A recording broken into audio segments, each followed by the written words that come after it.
السلام عليكم ورحمة الله وبركاته. وصلنا للفيديو بتاع الحل. عاملين لكم فيديو كتاب التفوق. كتاب التفوق من الكتب المهمة جدا، بس الكتاب ده عربي احنا ترجمناه لك وبنعمل لك أول درس عليه أو أول حصة احنا اشتغلنا عليها. تعال نبص ونشوف بيقول إيه.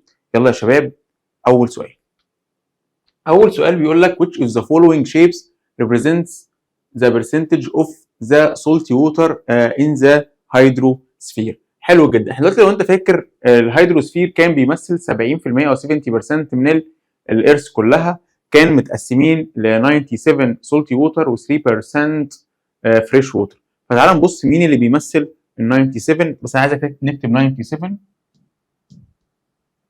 حلو. هل ده 97؟ لا، ده 97 لللاند.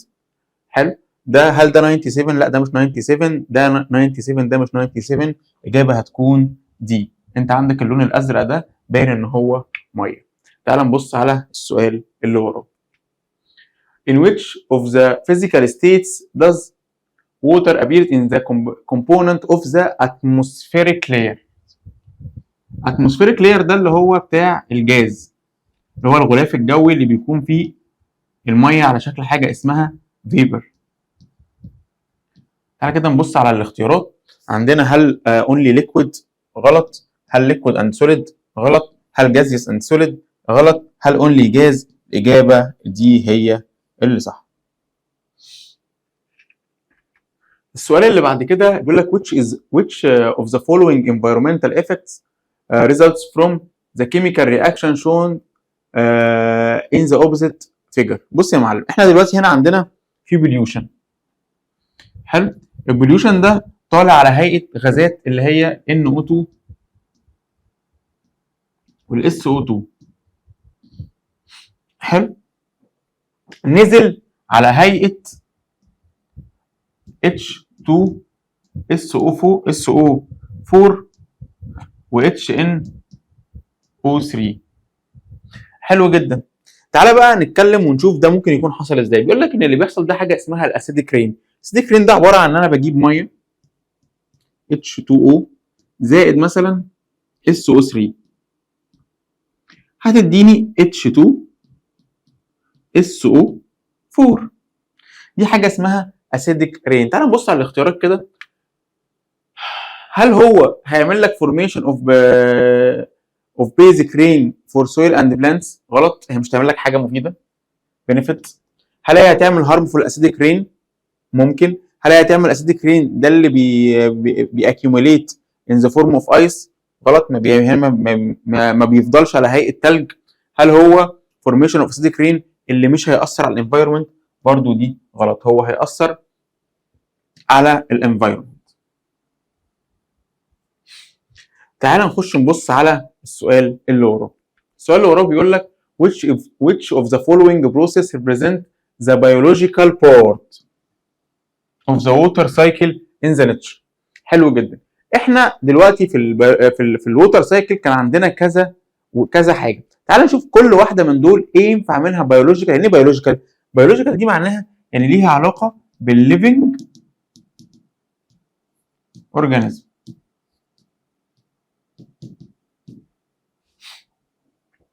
تمام يا دكتور، تعالى نشوف ايه فيهم اللي ليه علاقه بالليفنج اورجانيزم.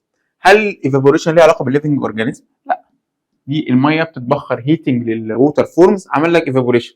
هل الكوندنسيشن ملوش علاقه ملوش علاقه خالص بالليفنج اورجانيزم. الفيبر بيطلع بيحصل له كوندنس فبيتكون كلاودز. هل هو ترانسبيريشن ده اللي هو ريليتد للبلانتس اللي هو النتح. طب هل البلانت ليفنج اورجانيزم؟ اه. هل هو فورميشن اوف اسيديك رين؟ الفورميشن اوف اسيديك رين ده كيميكال مش بيولوجيكال. وخد بالك الكوندنسيشن والايفابوريشن تعتبر عمليات فيزيكال. حلو جدا. يعني هو لو قال لك بيولوجيكال بارت هتختار الترانسبيريشن. طب لو قال لك فيزيكال بارت ايفابوريشن او كوندنسيشن. ولو قال لك كيميكال بارت فورميشن اوف اسيديك رين. طب يعني ايه كيميكال؟ يعني انا الاسيديك رين بيتكون من ايه؟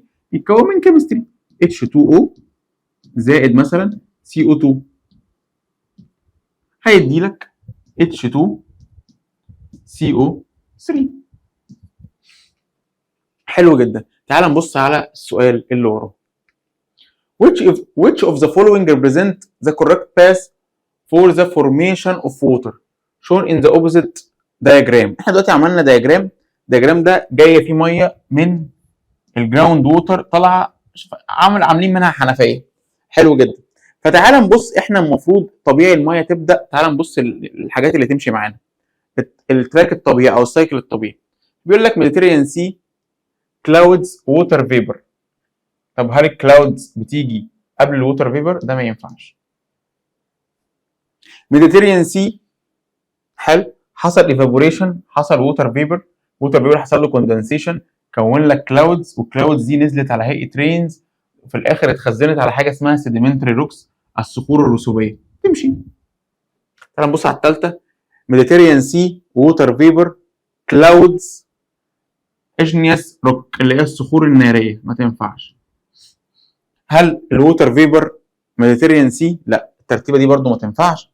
فخليك ونهي برده بميتافورميك اللي هي الصخور المتحوله، ما تنفعش خالص. فالاجابه اللي هتنفع معانا هي بي، ميديتيريان سي ووتر فيبر كلاودز رين، ثم في الاخر سيديمنتري روكس. خد بالك البي دي اف ده انا هنزله لك في الجروبات بتاعتنا، واحطه لك ممكن تحت الفيديو كمان، بحيث ان انت يبقى معاك البي دي اف ده. البي دي اف ده بتاع ليسون 1 في كتاب التفوق، كتاب مهم جدا وكتاب مميز جدا، واسئلته معتدله، ولا الاسئله الصعبه قوي ولا الاسئله السهله قوي. هو يعتبر من اشهر الكتب في الكتب العربي، احنا ترجمناها لك وعملناها لك. تعال نبص على السؤال اللي وراه ونشوف السؤال اللي وراه بيقول ايه.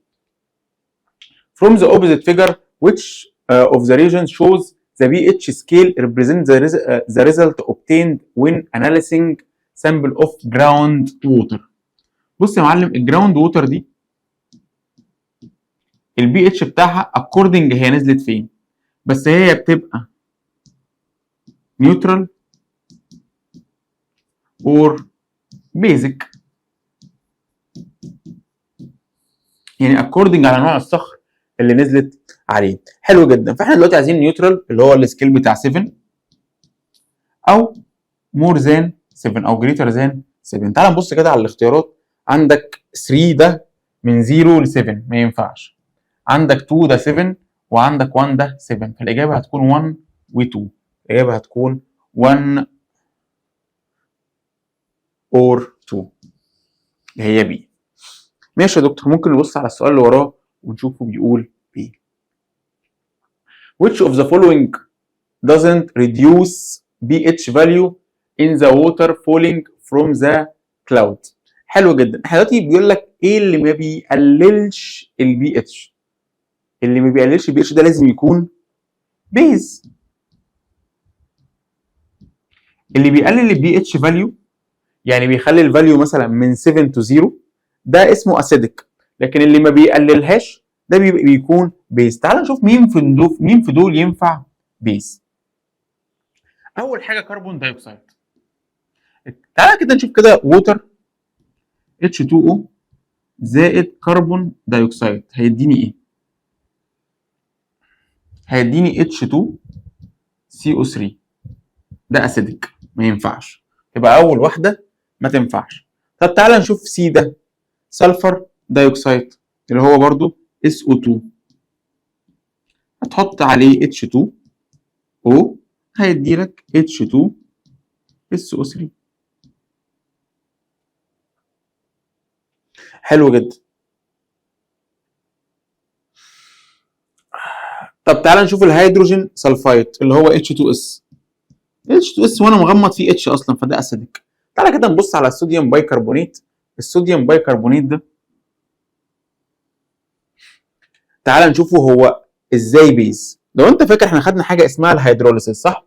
مسكنا الصوديوم بايكربونات ده وقلنا عشان نعرف هو هيدروليسيس ولا لا تعالى نعمل له هيدروليسيس. فالصوديوم بايكربونات ده NaHCO3 صح؟ وقلنا هنديله ميه، وقلنا تعالى نعمله. قلنا ال NaHCO3 تتفك ل Na زائد HCO3. طب والميه ال H2O هتتفك ل H بوزيتيف زائد OH نيجاتيف. وقلنا هنعمل ايكوال. عشان نشوف الدنيا ماشيه ازاي. ولو انا فكرتك ان احنا عندنا حاجه اسمها سترونج اسيد وسترونج بيز، ودول بيعتمدوا على فكره الاناين والكاتاين. حلو، جيت سالتك هو الصوديوم ده سترونج ولا ويك؟ قلت لي يا دكتور سترونج، ينزل لوحده ما ينزلش معاه حد. قلت لك ماشي. وبعد كده الاتش سي او 3 سترونج ولا ويك؟ انت ساعتها قلت لي ويك، فقلت لك ده ما ويك ينزل معاه حد، يبقى اتش 2 سي او 3.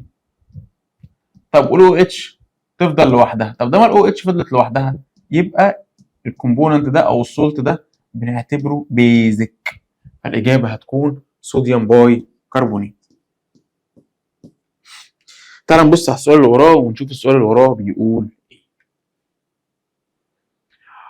What is the ratio of concentration between الهيدروكسيل ion in the solution resulting from the dissociation of table salt in water؟ يعني هو عايز يعمل دلوقتي بين الكونسنتريشن بتاع ال H وال OH في حاجه من الاخر اللي هي ال NaCl. بص يا معلم، ال NaCl ده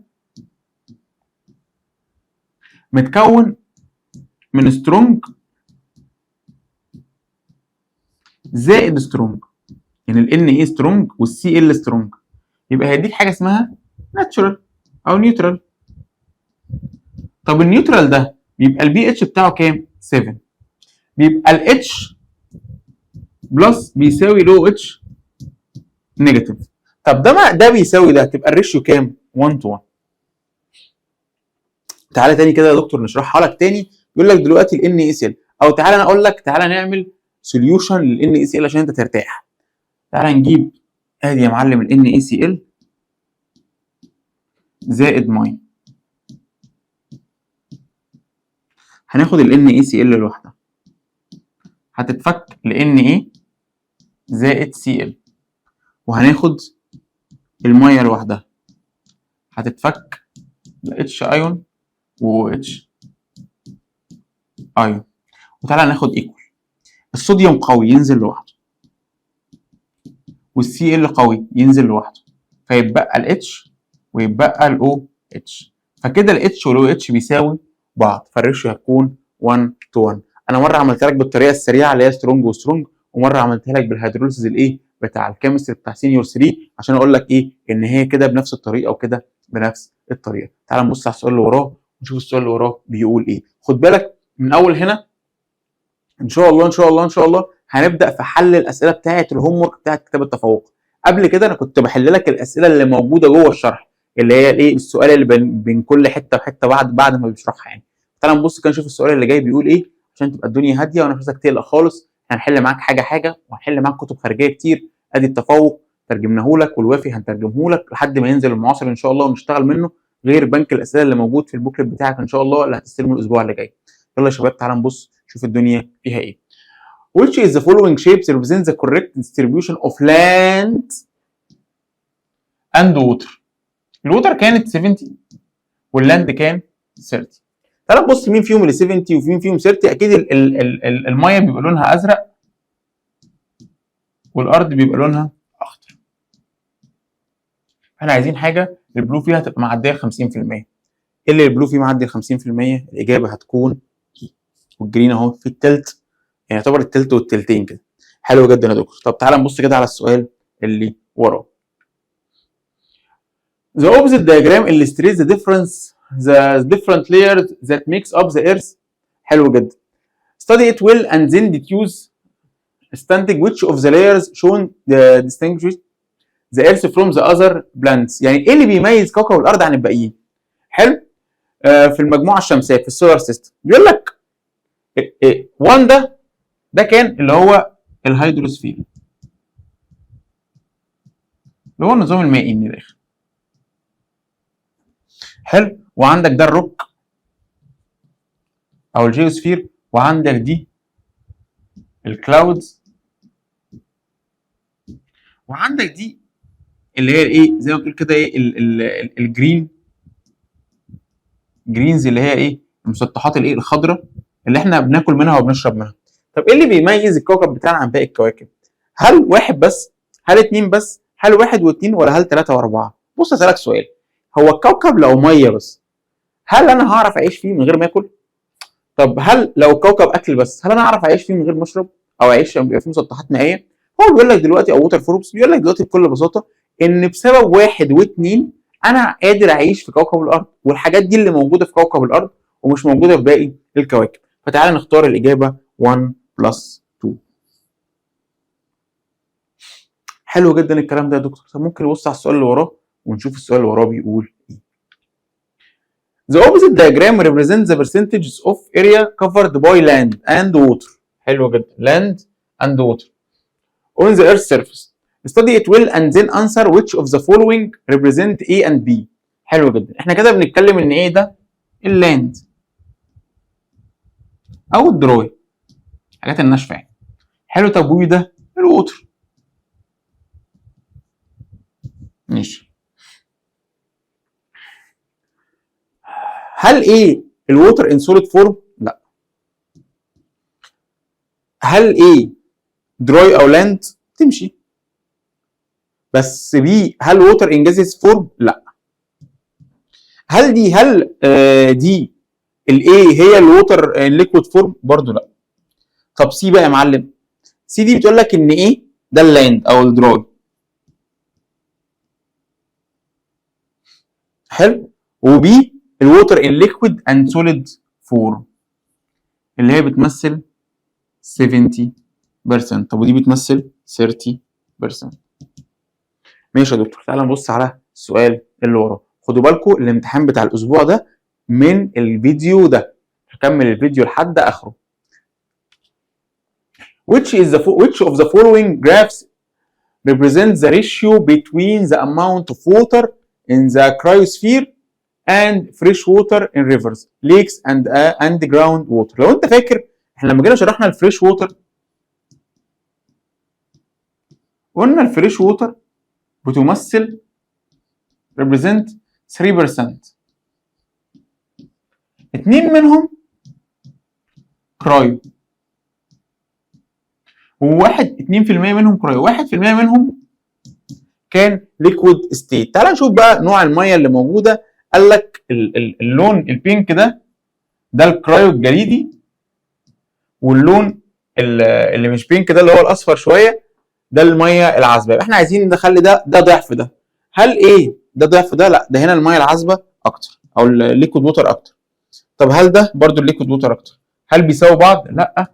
الاجابه هتكون دي، ان الغلاف الجليدي او الكرايوسفير اللي هو 2% اكتر من الفريش ووتر او الليكويد ووتر اللي هي 1%. تعال نبص على السؤال اللي وراه بسرعه ونشوف الدنيا بتقول ايه. خد بالك انا قربت خلاص، يعني ربع ساعه وهتلاقيني خلصت الفيديو ان شاء الله. What percentage does salt water represent of the hydrosphere؟ حلو جدا. احنا دلوقتي عايزين نعرف السولتي ووتر.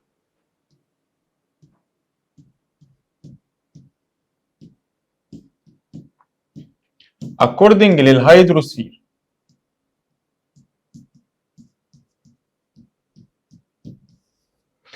الهيدروسفير لو انت فاكر كان بيمثل 70%، كان متقسمين 97 للسولتي ووتر و3% فور فريش ووتر. هنا يا باشا بيقول لك بيسال على السولتي ووتر، فالسولتي ووتر اجابته 97. خد بالك مش عيب، وانا شايف ان ده الصح، ان انت وانت بتحل سؤال الام سي كيو تكتب الكلمات المهمه بره. انت مشكلتك على فكره انك انت بتترجم السؤال غلط، او السؤال بيبقى كبير عليك من حيث القرايه. فانا عايزك تبسط الدنيا على قد ما تقدر. كل ما سؤال ما يجي لك تاخد الكلمه المهمه هنا، الكلمه المهمه هنا، الكلمه المهمه هنا، الكلمه المهمه هنا، عشان ما تتلخبطش بكبر السؤال. تعال نبص على السؤال اللي وراه يقول ايه ونعمل نفس الحكايه. The opposite schematic diagram represent the structure of living cell. عندنا سيل يا معلم. Study it well and answer. What is the main purpose of water moving in the direction to؟ احنا هنا بنتكلم على فكره حركه الميه، وحركه الميه هنا بنتكلم على فكره البيولوجيكال بروسيس او بيولوجيكال بروبرتيز اوف ووتر. وساعتها اتكلمنا على فكره السيل والسيل ممبرين، وقلنا ان السيل ممبرين ده عامل زي البوابه، وان الميه عامله زي الدليفري، يا اما جايبه الخير وجايه من بره لجوه، جايبه الاو 2 والجلوكوز، يا اما واخده الشر ورايحه اللي هي السي او 2 والويست برودكت. تعال نبص نشوف انهي واحده اللي تنفع فين. دايركشن 2. دايركشن 2 اللي هو ماشي كده، يبقى كده من بره اوتسايد تو انسايد.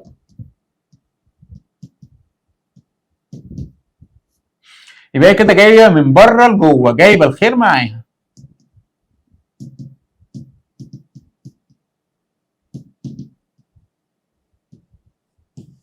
ماشي.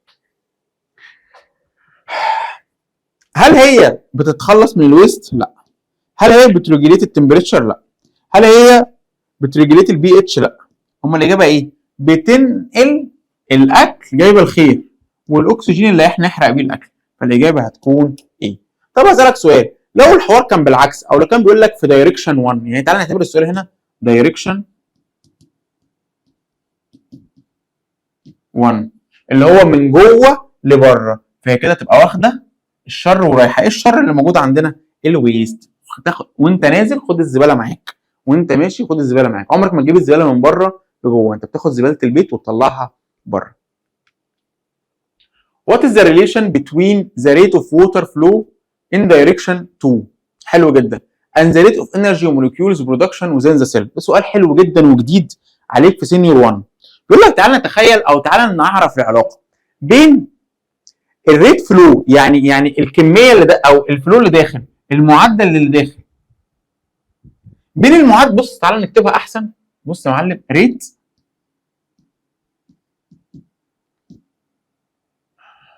اوف ووتر فلو، يعني معدل الدخول او معدل المرور الى الانرجي موليكيولز برودكشن. يعني دلوقتي عايزك تقول لي العلاقه، الريليشن بتوين الريت اوف فلو، يعني كميه الميه اللي داخله او معدل الميه اللي داخله، والطاقه اللي هتطلع. يا دكتور انا كل ما هدخل مواد اكتر كل ما الطاقه ما هتزيد، وكل ما ادخل مواد اقل كل ما الطاقه ما هتقل. معنى كده ان الريليشن عامله ايه يا دكتور؟ دايركت. كل ما دي هتزيد دي هتزيد. طب تعالى نشوف، عندك انفرس دايركت كونستانت دايركت زين انفرس. الاجابه هتكون دايركت. ليه دايركت؟ ان كل ما الطاقه ما هتزيد كل ما هدخل مواد، كل ما ادخل اكل كل ما هحرقه، وايه؟ والطاقه هتطلع. تعالى نبص على السؤال اللي وراه ونشوف السؤال اللي وراه بيقول ايه. What is the main purpose of water existing in direction X in the opposite diagram؟ حلو يا معلم. دلوقتي انا جايب ان الميه جايه من عند السمكه اللطيفه دي، من جوه السمكه لبره، من جوه لبره. انا ببقى جوه البيت، ببقى خارج، وانا خارج واخد معايا ايه؟ واخد معايا الزباله، الويست. حلو قوي الكلام ده يا دكتور. يبقى هو دلوقتي لو قال لي في الاتجاه ده ويست، طب لو قال لي في الاتجاه ده، تقول له يا دكتور انرجي برودكشن. فتعالى نبص نشوف في الاختيارات انهي واحده اللي تنفع. هل ينفع انرجي برودكشن؟ لا. الاتجاه الثاني. هل انا عشان اقلل السيل اوزموزس؟ لا.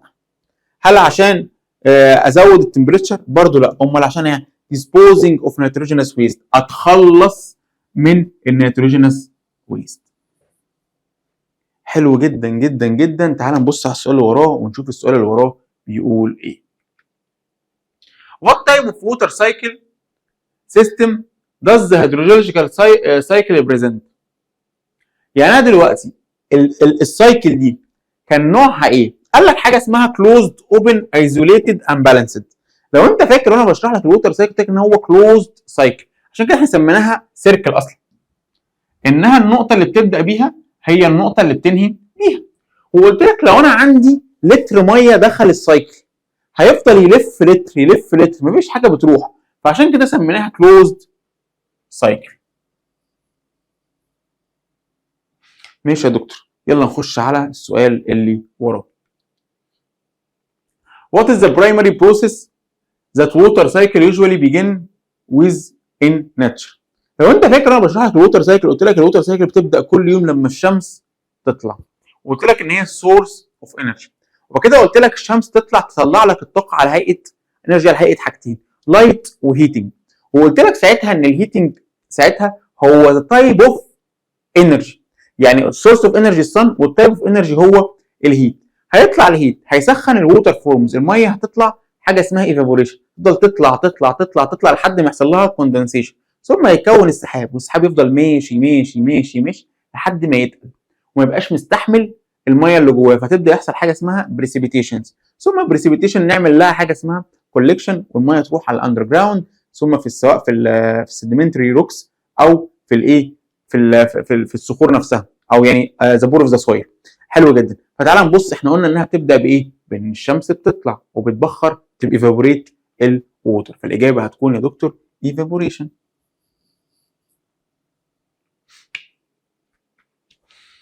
The opposite figure represents the stages of the water cycle in nature. Study well and then deduce which of the stage shown in the diagram involves the transformation.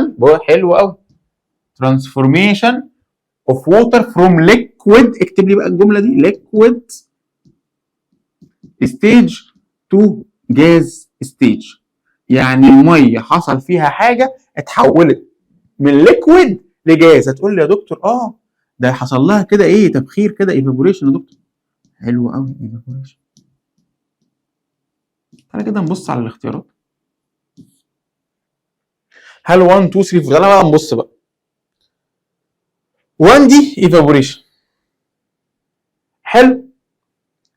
ثم حصل الكوندنسيشن، ثم حصل بريسيبيتيشن، ثم الميه نزلت هنا في 4 او اتعملت كده في 4 وحصل حاجه اسمها كولكشن. فبالنسبه لي اول حاجه اللي هي 1 اللي هي evaporation، والاجابه هتكون evaporation. انا بس نعلم لك عليها عشان ما تنساش. تعالى نخش على السؤال اللي وراه. The following figure illustrates the stages of the water cycle in nature. Identify each one of and then answer which of the following represent the correct order of the stage. هي اول حاجه الميه بيحصل لها ايه؟ evaporation يا دكتور. يبقى اول حاجه 3. بعد كده بيحصل كوندنسيشن وهكون الكلاود، ثم الميه هتنزل هتمط بريسيبيتيشن يبقى 4، ثم في الاخر الميه هتبقى بتتحرك في المسطحات او بتتحرك في اللي هي بتتحرك فيه، هتبقى في الاخر 2 اللي هو الكولكشن، تتجمع ثم تتحرك. فعايزين نبدا ب3 زين 1 زين 4 واخر حاجه 2. 1 2 1. تعالى نشوف كده بتاعت 3، بعد كده 1، بعد كده 4، بعد كده 2. فالاجابه هتكون دي evaporation ثم condensation precipitation ثم في الاخر حاجه اسمها collection. تعالى نبص على السؤال اللي وراه، شوف السؤال اللي وراه بيقول ايه بسرعه سريعه جدا. Which of the following process represents the chemical part of the water cycle in nature؟ لسه متكلمين على السؤال ده في الاول خالص لما قلنا ان الترانسبيريشن كان البيولوجيكال بارت، وقلنا الكوندنسيشن والايفابوريشن كان الفيزيكال بارت، وقلنا فكره الاسيديك رين هي الكيميكال بارت. هل الايفابوريشن احنا قلنا دي فيزيكال، هل الترانسبيريشن قلنا دي بيولوجيكال، هل الكوندنسيشن قلنا دي برضه فيزيكال، قلنا الفورميشن اوف اسيديك رين اللي كان فيها ايكويشن H2O زائد CO2 هتديك H2CO3. فالاجابه هتكون دي يا دكتور. تعال نخش. انا مبسوط جدا ان انا بحل معاكم الاسئله دي علشان انا مش عايز خيالك يروح لبعيد في الاسئله ولا عايزك تتفه الحوار. احنا عايزين نوصل للمرحله اللي في النص، اسئله منطقيه بنقيس بيها معرفتك للمعلومه. حلو جدا، وشوفك انت فاهم المعلومه كويس ولا لا. خش على السؤال رقم 22 بقى ونشوف السؤال رقم 22 بيقول ايه، ويلا بينا. The opposite diagram shows the pathway of water movement during the hydrological cycle. Study it well and then deduce what type of rocks make up region X. المهم يا معلم احنا region X دي بالنسبه لي نوع من انواع الروكس. الروكس كان عندنا ليها 3 انواع، اجنيس وسيديمنتري وميتافورميك. احنا ما عندناش غير ايه؟ سيديمنتري. السيديمنتري دي اللي هي الصخور الرسوبيه اللي بينفع يتكون جواها حاجات. ليه؟ عشان هي بتتميز بوجود البورز، سواء بقى الصخور الناريه او المتحوله ما بيكونش فيها بورز تترسب فيها او تتسرسب فيها الميه، فاكس دي هتكون رسوبيه او سيديمنتري، هتكون سيديمنتري.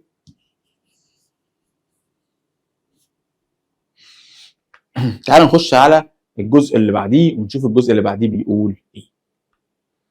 The opposite diagram illustrates the structure of water molecule. Study it well and then answer the angle of water molecule equal. تعالى بس نتكلم كده قبل ما نبص على اي حاجه. انت كان عندك انجل موجوده بين هنا وهنا، الانجل دي كانت بقوه 104.5.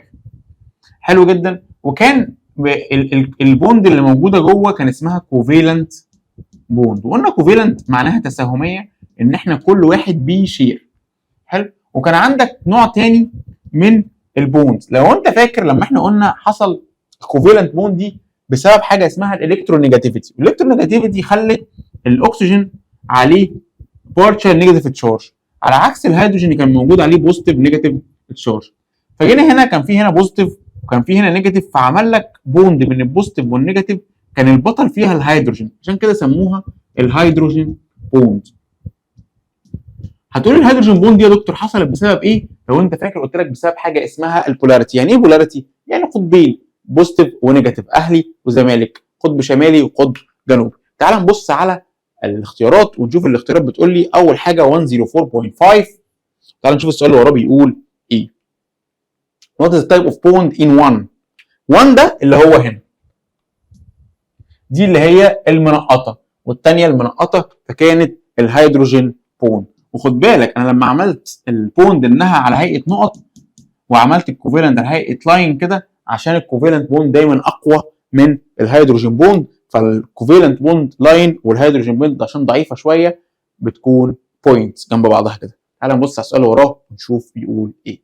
The electronegativity of oxygen the electronegativity of hydrogen in the water molecule. لو انت فاكر واحنا بنشرح قلنا ان الاكسجين الالكترونيجاتيفيتي بتاعته greater than، اعلى من الهيدروجين، عشان كده بينصب على الاكسجين على الهيدروجين ويقرب منه الالكترون ناحيته. فلما يقرب منه الالكترون ناحيته ياخد هو partial negative charge، على عكس الهيدروجين اللي بياخد positive negative charge، partial positive charge. فالاجابه هتكون ان الاكسجين اعلى greater than الرقم ده. وعايز اقول لك الحاجه دي انت المفروض تاخدها في سينيور 2، ان الالكترونيجاتيفيتي بتاعت الاكسجين 3.6 على عكس الهيدروجين اللي هو 2.2. تعال نبص على السؤال اللي وراه ونشوف السؤال اللي وراه بيقول ايه، وركزوا معايا. Water can be obtained from the reaction of hydrogen gas and oxygen according the following equation. 2H2O زائد O2 يديك 2H2O. In the light of this, the volume of oxygen gas is needed to produce 6 liter of water. حلو جدا.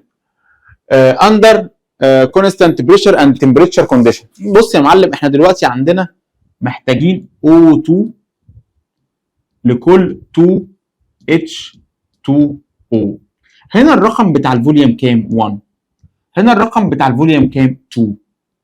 حلو جدا. هو بيقول لك انا عايز اعمل 6 لتر، حط ال 6 هنا واضرب دول في بعض. 6 تايمز 1 اوفر 2 يدي لك هنا الرقم هيكون 3. طب الاجابه هتكون 3 لتر. انا بحتاج 1 لتر عشان اعمل 1 لتر اوف اكسجين عشان اعمل 2 H2O او 2 ووتر، فهحتاج 3 عشان احقق 6 لتر. تعال نبص على السؤال اللي وراه ونشوف السؤال اللي وراه بيقول ايه. انت خد بالك ان احنا لما بنعمل كده على كده، هنا تايمز وهنا ديفايدد. The ratio of number of negative partial charge on the oxygen atom. لو انت فاكر احنا لما جينا عملنا الاكسجين كده، وكان في هنا بوند وبوند، كان هنا نيجاتيف تشارج، هنا كان نيجاتيف عشان الالكترونيجاتيفيتي، وهنا كان بوزيتيف تشارج وكان بوزيتيف تشارج، وكانوا كلهم ايه؟ بارشل. حلو. فدلوقتي انا عندي كام نيجاتيف تشارج؟ 2 نيجاتيف تشارج. حلو. in the water molecule to the number of covalent bond. عندنا كام covalent bond؟ عندنا 2 single covalent bond. فكده عندي 2 to 2 يعني 1 to 1، فالاجابه هتكون B يا شباب. حلو جدا جدا جدا، سؤال جميل جميل. وزي ما قلت لك خد كل حاجه طلعها لوحدها. انا هنا الريشيو بتوين number of charge، وهنا النمبر اوف covalent bond، عندي 2 single covalent bond بينهم انجل 104.5. Which of the following graphs represent the result of the chemical analysis of molecules from pure water؟ حلو جدا. انا عايز اعمل هنا relation between الفوليوم حجم والايه والاليمنتس. حلو، او according للاليمنتس according للفوليوم. لو انت فاكر according للفوليوم احنا كنا عاملين equation لذيذه جدا كانت بتقول 2H2 plus O2 تدي لك 2H2O. حلو جدا. فكان دايما وانا بعمل الحاجه كان دايما بالنسبه لي الريشيو 2 هيدروجين ل 1 اكسجين. حلو جدا. فتعال نبص نشوف احنا دلوقتي عندنا الهيدروجين باللون ده بينك والاكسجين باللون الاصفر. حلو جدا. تعالى كده نشوف بقى الهيدروجين اللي باللون البينك اللي المفروض يبقى دبل الاكسجين. فين الصوره دي؟ هل الصوره دي تنفع؟ لا ده هاف. هل الصوره دي تنفع؟ ده يعني 8 to 1. هل الصوره دي تنفع؟ الدبل. الصوره دي تنفع. هل الصوره دي تنفع؟ لا. فالاجابه هتكون سي. وخد بالك احنا هنا عملنا علشان الفوليوم الريشيو بتاعته 2 to 1. 2 هيدروجين فور 1 اكسجين. فتعالى نبص على السؤال اللي وراه اللي غالبا هيسالنا على الماس. تعالى نشوف السؤال اللي وراه بيقول ايه. Any of the following graphs forms represents the result of chemical analysis. حلو. of molecules of pure water according للماس. لو انت فاكر واحنا بنشرح الماس قلت لك العلاقه بتاعت نجيب اول حاجه الماس بتاعت الووتر كله كانت الماس of water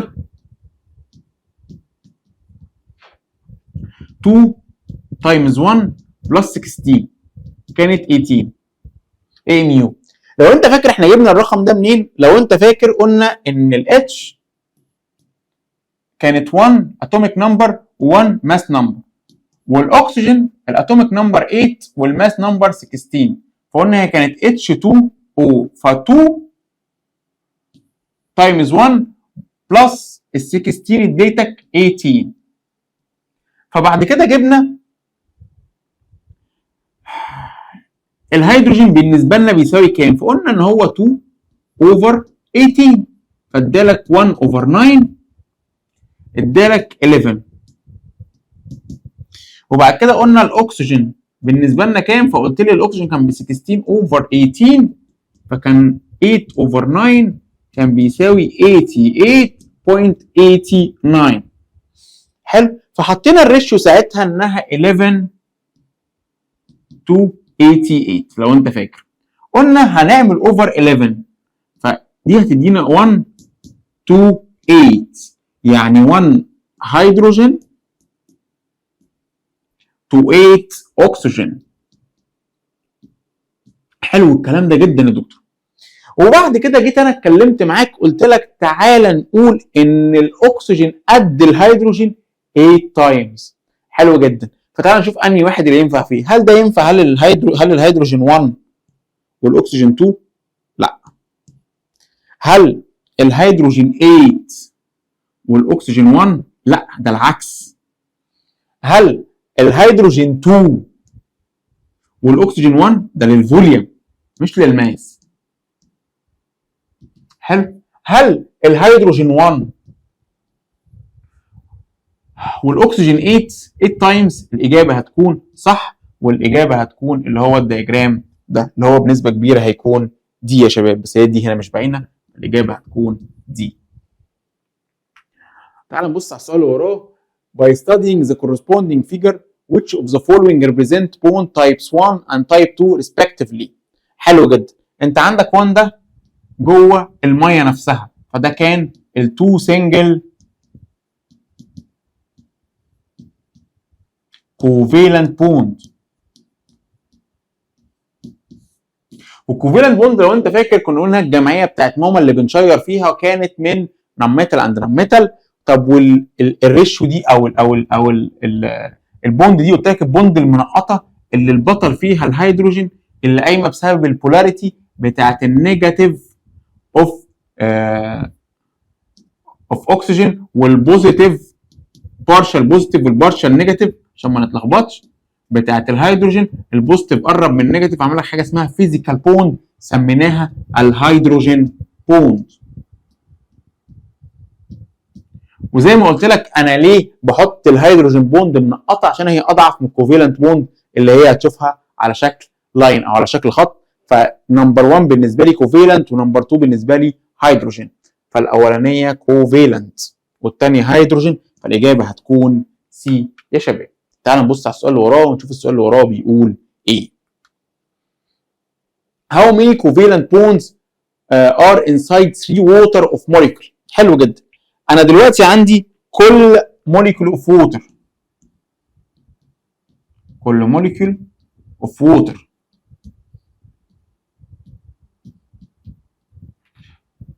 بيساوي 2 single covalent bonds. يعني ال1 بيكون قصاده 2. حلو جدا. عندك 3 water molecules، حط 3 هنا واضرب هنا تايمز هنا تايمز هنا ديفايدد هنا، يدي لك ده اللي هو هيكون 6 covalent bond. في كل واحده في 2، يبقى في كل 3 في 6. تمام؟ الاجابه هتكون 6 bonds. حلو جدا. الاسئله دي اسئله خفيفه، وبرضه وارجع اقول لك اسئله منطقيه بتشوفك فاهم الموضوع وعارف المعلومه ولا مش عارفها.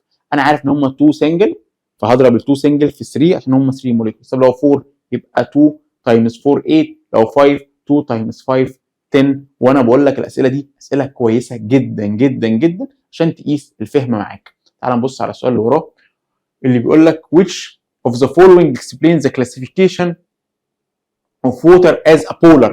ليه بقول ان الووتر بولر؟ وقلنا ساعتها ان البولاريتي قايمه بسبب حاجه اسمها الالكترونيجاتيفيتي او الديفرنس في الالكترونيجاتيفيتي.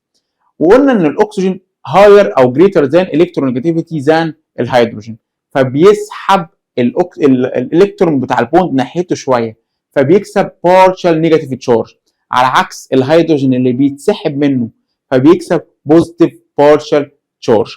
فهل هو بسبب ان الووتر موليكولز فيه 2 identical covalent bonds؟ غلط.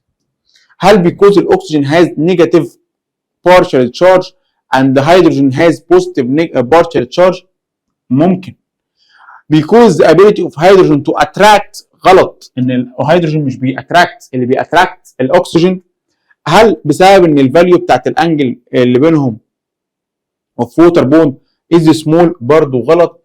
البولاريتي بتيجي نتيجه الالكترونيجاتيفيتي، الكبير بيشد الصغير، ماما بتشدك ناحيته، فبيكون because oxygen has negative partial charge على عكس الهيدروجين اللي has positive partial charge.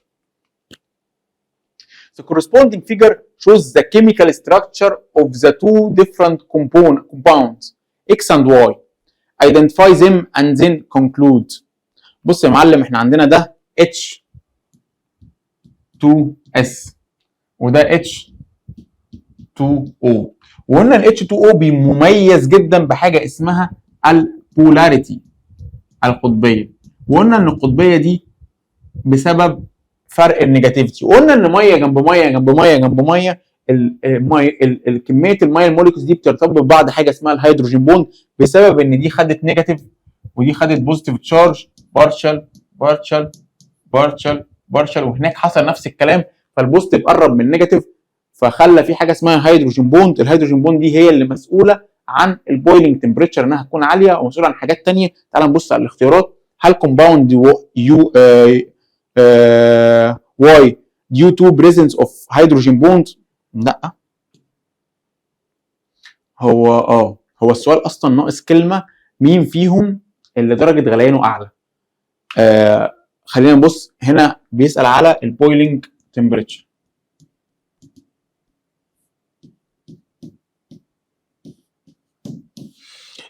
هل كومباوند اكس due to presence of hydrogen bond؟ الاجابه هتكون صح. هل كومباوند اكس due to the presence of covalent bond؟ الاجابه دي غلط والاجابه دي غلط. هو هنا بيقول لك ليه اكس مميز ببويلنج تمبريتشر، او ليه في فرق في البويلنج تمبريتشر بين اكس وبين واي.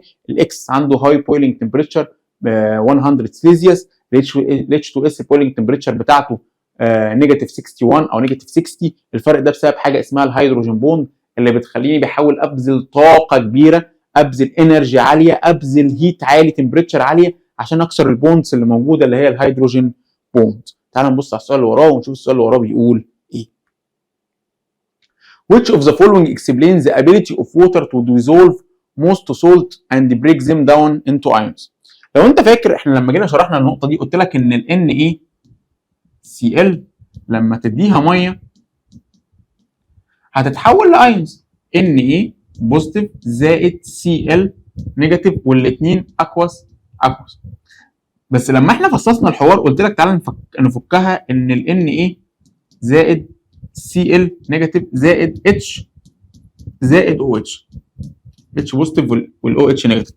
قال لك ساعتها ان انا ما اقدرش احط ايدي في الميه اطلع الملح مره تاني.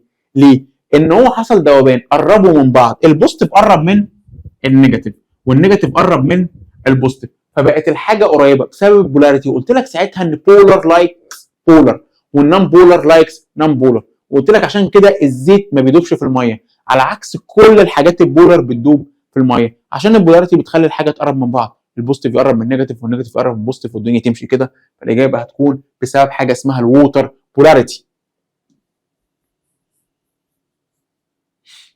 حلو جدا جدا جدا جدا جدا الكلام ده. تعال نبص على السؤال اللي وراه شوفوا بيقول ايه. How many hydrogen bonds can a single water molecule bond with other molecules under normal condition temperature and normal atmospheric pressure. بيقول لك تعالى تخيل هو عايز يحسب عدد الهيدروجين بوند، فتعالى نعمل واحده ميه O H H في فرق الكترون نيجاتيفيتي، فدي تاخد partial نيجاتيف ودي تاخد partial نيجاتيف ودي تاخد partial بوزيتيف ودي تاخد partial بوزيتيف. بيقول لك دلوقتي في وجود الموليكيول بتاع الميه جنب بعض، بيقول لك ان دي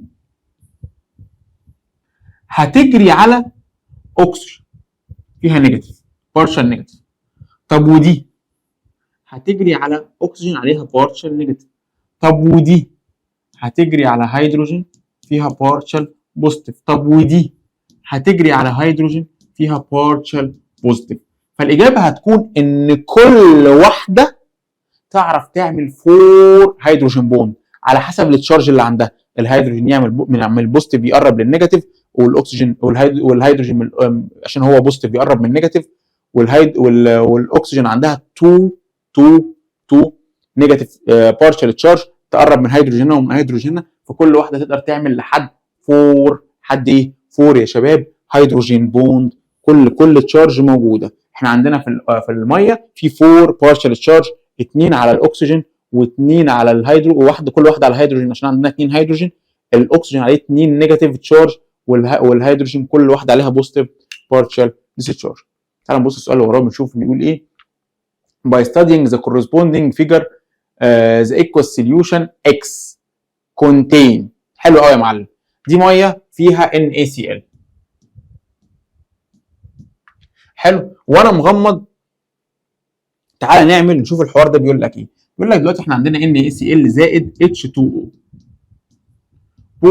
بولار لايكس بولار، فهنبقى Na ايون زائد Cl ايون. وساعات لما انا جيت شرحت لك الهيدروليسيس لو انت فاكر قلت لك القوي ينزل ما يمسكش في حد، فانت لما تيجي تديله حتى ميه H بلس زائد OH نيجاتيف، لو انت فاكر قلت لك ال Na تنزل لوحدها والCl تنزل لوحدها، فالH والOH يفضلوا موجودين فيبقى ساعتها نيوترال. فاكر لما شرحت لك الحته دي في الهيدروليسيس؟ فانت دلوقتي لما تنزل NaCl في سوليوشن يدي لك ال Na عشان قوي يفضل ايون والCl عشان قوي فيفضل ايون، ما يدخلش في موليكيول مع حد. تعال نبص على الاختيارات. هل الصوديوم ايون وهيدروكلوريك اسيد؟ لا. ليه؟ ان الCl اصلا قوي ما يمسكش في حد. هل صوديوم ايون وكلورايد ايون؟ دي الاجابه دي صح. هل صوديوم هيدروكسيد وكلورايد؟ برضه ما ينفعش، ان الصوديوم ما بيمسكش في حد برضه عشان ايه؟ كان سترونج. هل الصوديوم هيدروكسيد؟ برضه ما ينفعش، ان الصوديوم ما بيمسكش في حد. وموليكيولز اند هيدروكلوريك اسيد برضه ما ينفعش، ان ده ما نزلتهم ما بينزلوش موليكيولز، بينزلوا ايونز. فتعال نبص على السؤال اللي وراه ونشوف السؤال اللي وراه بيقول ايه. بس السؤال ده مهم جدا. ال Na بوزيتيف والCl نيجاتيف ما بينزلوش موليكيولز، بينزلوا ايونز، بينزلوا يتأينوا على طول. يلا نبص على السؤال اللي وراه شوفوا بيقول ايه. حلو. What type of solution results from dissolving the compound shown in the corresponding figure of the water. ده يا معلم، بص يا معلم، ده NH4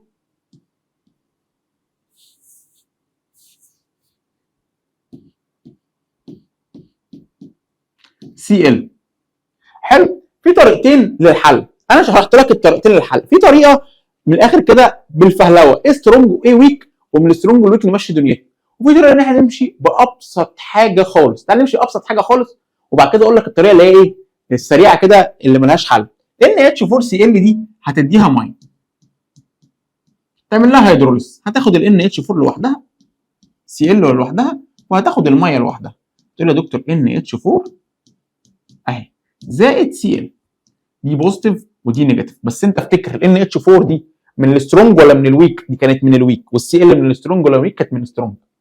هات الميه H2O فكها، هتدي لك H بلس زائد OH نيجاتيف. حلو قوي الكلام ده يا دكتور. ال NH4 البوزيتيف ويك ولا سترونج؟ ويك. فتحب تنزل مع حد البوزيتيف يجري على النيجاتيف، فتعمل لك NH4OH زائد السي ال سترونج ولا ويك؟ يا دكتور سترونج، ما تنزلش مع حد، انا انزل لوحدي. تقول لك انا سي ال نيجاتيف. طب والاتش لاقي حد تنزل معاه؟ لا، تقول لك انا نازله لوحدي.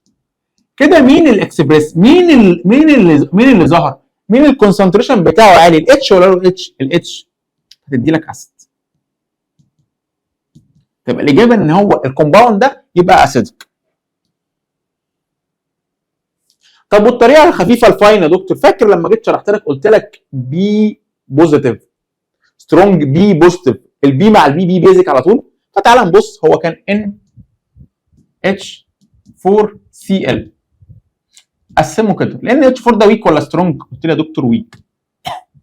طب والسي ال كان سترونج، فكان سترونج نيجاتيف، ويك بوزيتيف، تبقى على طول وانا مغمض اسيد من غير ما اعمل كل الكلام ده كله. فالاجابه هتكون اسيد، سواء بالطريقه العاديه او بالطريقه اللي ايه السريعه. فاكر لما شرحت لك في اول السولتس قلت لك النيوترال ده سترونج اسيد سترونج بيز، او ويك اسيد ويك بيز. طب اللي بيديني اسيد ده كان سترونج اسيد وويك بيز. طب واللي كان بيز كان سترونج بيز وايه وويك اسيد. سؤال حلو جدا وسريع. تعال نبص السؤال اللي وراه شوفوا بيقول ايه. Which of the following salt when dissolved in water results the formation of solution with pH value greater than 7؟ حلو قوي. greater than 7 ده يعني اعلى من 7، يبقى وانا مغمض ده بيز. عايز حاجه بيز يا دكتور. ماشي. في الطريقه العاديه وقلنا الطريقه السريعه. خلينا في الطريقه السريعه عشان ننجز شويه. البيز ده دايما وانا مغمض ده لازم يكون سترونج بوزيتيف وويك نيجاتيف. قلنا البوزيتيف بي مع البيز. ماشي. امونيوم كلورايد، الامونيوم ده ويك ما ينفعش. صوديوم كلورايد ده سترونج، بس الكلورايد سترونج فما تنفعش، ده نيوترال. صوديوم بايكربونات ده سترونج وده ويك، ينفع. بوتاسيوم نتريت، بوتاسيوم سترونج والنتريت سترونج، ما ينفعش. يبقى الاجابه هتكون معايا الصوديوم بايكربونات عشان ده سترونج بوزيتيف وويك نيجاتيف، فيدي لك بيز. لو انت عايز نكتبها لك يبقى هنعملها لك المره اللي جايه. تعال نبص على السؤال اللي وراه ونشوف السؤال اللي وراه بيقول ايه. If you know what dissolving the salt of potassium ion in water causes an imbalance in the water with its ion. This imbalance leads to an increase in the concentration of hydroxyl ions. حلو قوي. يبقى انا دلوقتي عندي زياده في الهيدروكسيل ايونز، يبقى بلس او اتش. طب يا دكتور لما الاو اتش تزيد يبقى اسيد ولا بيز؟ ده بيز يا دكتور. ماشي. compared to concentration of hydrogen ions، يبقى الاو اتش اكتر من الاتش، يبقى ده بيز. حلو. وبيز وانا عندي كي بوتاسيوم. طب البوتاسيوم ده يا دكتور ده اصلا كان سترونج بوزيتيف، يبقى عشان يفضل بيز انا محتاج ويك نيجاتيف. مين في دول ينفع ويك نيجاتيف؟ تعال نبص على الاختيارات. هل هو نيوترال؟ هل هو اسيتيك؟ هل هو هيستيتنت؟ هل هو بيزك؟ هو هنا يا باشا وفر عليك كل حاجه. قال لك احنا عايزينه بيزك، فعشان يبقى بيزك لازم يكون سترونج بوزيتيف زائد ويك نيجاتيف. ليه؟ ان انا دلوقتي في الاول وفي الاخر انا النتيجه طلعت لي بيز. ليه؟ ان الاو اتش اكتر من الاتش، فانهي واحده هتبقى فيهم يا معلم؟ هتبقى بيزك. ليه؟ ان هو اختصر عليك، قال لك يا باشا قول لي السوليوشن اللي بيدي لك الاو اتش اكتر من الاتش، اسيد ولا بيز ولا نيوترال؟ قال لك اسيد. قال لك بيز. ليه؟ ان هو الاو اتش اكتر من الاتش. The hydration of XY salt is considered by the following equation. In the light of this, which of the following represent the type of solution؟ حلو جدا جدا جدا الكلام ده. بص يا معلم وانا مغمض، السوليوشن ده مديني الاتش لوحدها والاو اتش دخلت في موليكول، فكده الاتش بوزيتيف اعلى، تركيزها اعلى من الاو اتش نيجاتيف. ده كلام عظيم جدا. يبقى وانا مغمض ده اسيد. هل هو اسيدك عشان هو ريتش اوف هيدروجين ايونز؟ صح. هل هو بيزك؟ لا هو مش بيزك. هل هو اسيدك عشان هو ريتش في الهيدروكسيل جروب؟ ده كفر ده. ده الحاد ده. يقول لك اسيد عشان هيدروكسيد، ده الحاد يا بابا. هل هو بيزك عشان مليان هيدروكسيد؟ لا هو اصلا اسيد. فالاجابه هتكون اسيدك عشان هو مليان هيدروجين ايونز. حلو جدا جدا جدا السؤال ده. تعالى نخش نشوف السؤال اللي وراه، بس انا عايزك تبقى عارف ان دايما ده ما اتش بلس تبقى اسيد، وذا مور اتش بلس ذا مور هيدروجين ايونز ذا ليس بي اتش فاليو. خد بالك السؤال ده برده مهم جدا جدا وممكن نشوفه قدام. يلا نشوف السؤال اللي وراه. which of the following salt solutions has the greatest concentration of hydroxide ion؟ يبقى انا دلوقتي عايز اعلى نسبه من الهيدروكسيد ايون، يبقى انا عايز اسيد ولا بيز؟ بيز. بتاعت الاو اتش دي. هل الفود سولت ده NaCl وقلنا ده نيوترال، يبقى الاتش قد الاو اتش، ما ينفعش. هل هو كالسيوم نتريت؟ بس قبل ما ابص على الاختيارات احنا عايزين بيز. البيز وانا مغمض كانت سترونج بوزيتيف ولا سترونج نيجاتيف؟ كان قلنا البي مع البي لازم تبقى سترونج بوزيتيف زائد ويك نيجاتيف.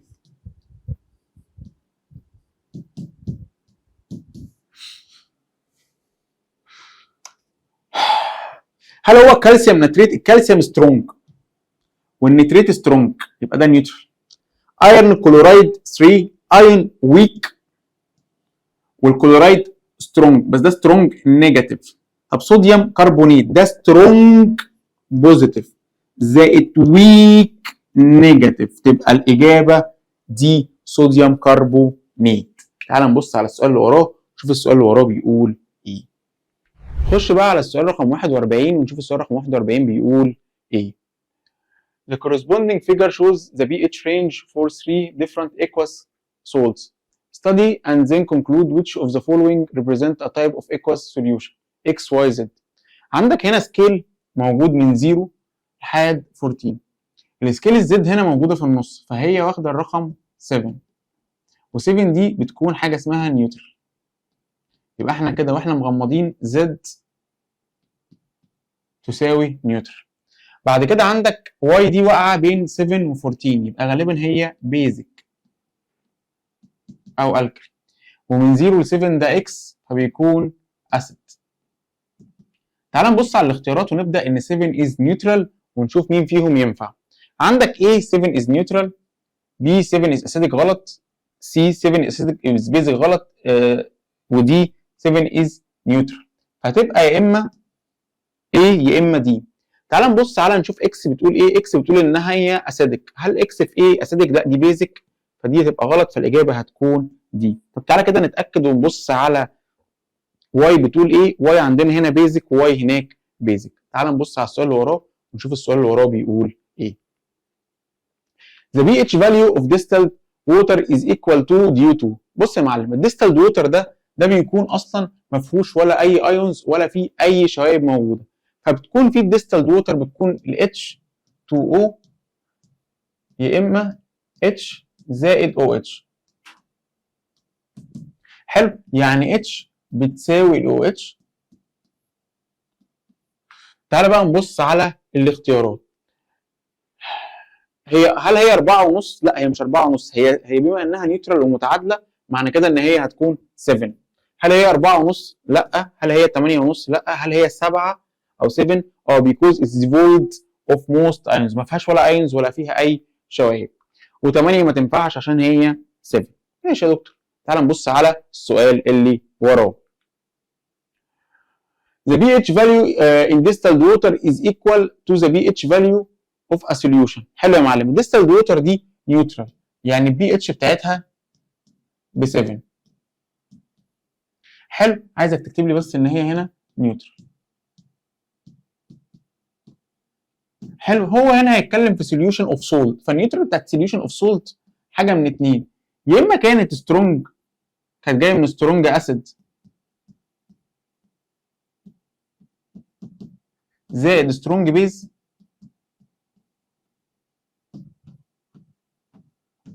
يا اما كانت جايه من ويك اسيد زائد ويك بيز. تعال نبص على اللي موجود قصادنا. اول حاجه هنتكلم من الاخر، صوديوم بايكربونات. الصوديوم هنا سترونج بوزيتيف، وبايكربونات سترونج ويك نيجاتيف. تنفع؟ لا ما تنفعش. ليه؟ ان دي هتدي لك بيز، فالبيز ده بيزود البي اتش، بيخليه مور ذان 7. هل هو الرين ووتر؟ الرين ووتر دايما اسيدك، هل تنفع؟ لا ما تنفعش عشان احنا عايزين حاجه نيوترال.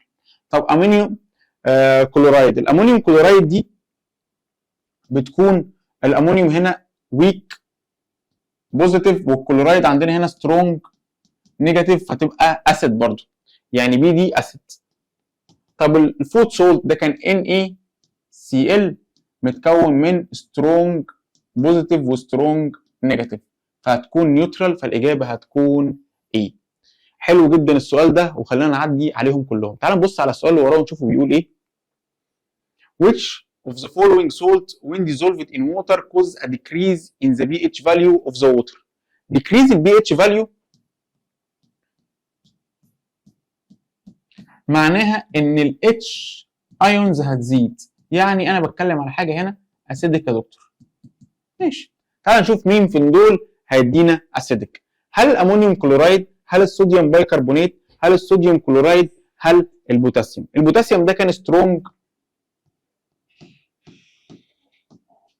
بوزيتيف، يعني وانا مغمض يا هيديني يا ايه، يا اما هيديني نيوترال لو هو مع سترونج نيجاتيف، يا اما هيديني بيز لو هو مع ويك نيجاتيف. هل الصوديوم كلورايد؟ الصوديوم كلورايد ده سترونج بوزيتيف وسترونج نيجاتيف، يبقى ده نيوترال ما ينفعش، احنا عايزين حاجه اسيدك. هل الصوديوم بايكربونات ده سترونج بوزيتيف وويك نيجاتيف؟ برضه ما تنفعش، ان احنا عايزين حاجه اسيدك، الحاجه الاسيدك لازم تكون سترونج نيجاتيف يا دكتور وويك بوزيتيف، فالاجابه هتكون A. سؤال جميل برضه وشبه السؤال اللي وراه، بس احنا هنا بنتكلم على فكره الهيدروليسيس وازاي الهيدروليسيس ممكن يدينا في السولت، سواء كان السولت كان نيوترال، سواء كان اسيدك، وسواء كان بيزك. تعال نبص على السؤال اللي وراه ونشوف بيقول ايه. The acidity or basicity of a solution can be measured using.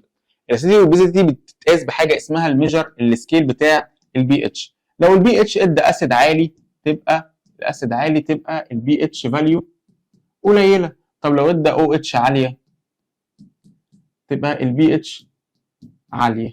طب لو الاتش يساوي الاو اتش تبقى ساعتها نيوترال.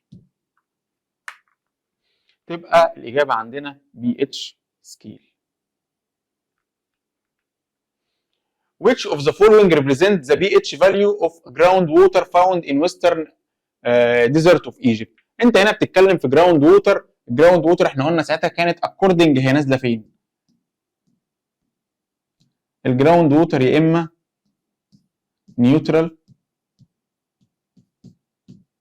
يا اما بيز، يبقى هي 7 مثلا اور مور يا دكتور. ليه؟ ان ال7 دي النيوترال والبيز ده من 7 تو 14. سؤال جميل برضو. تعال نبص هل هي ايكوال 7 ممكن، هل هي ايكوال او اور جريتر ذان او اند جريتر ذان 7، دي الاجابه الصح. جريتر ذان 7 ممكن، هقول ايكوال او ليس دي اكيد غلط. يبقى الاجابه الادق equal and greater than 7. تعال نبص على السؤال اللي وراه.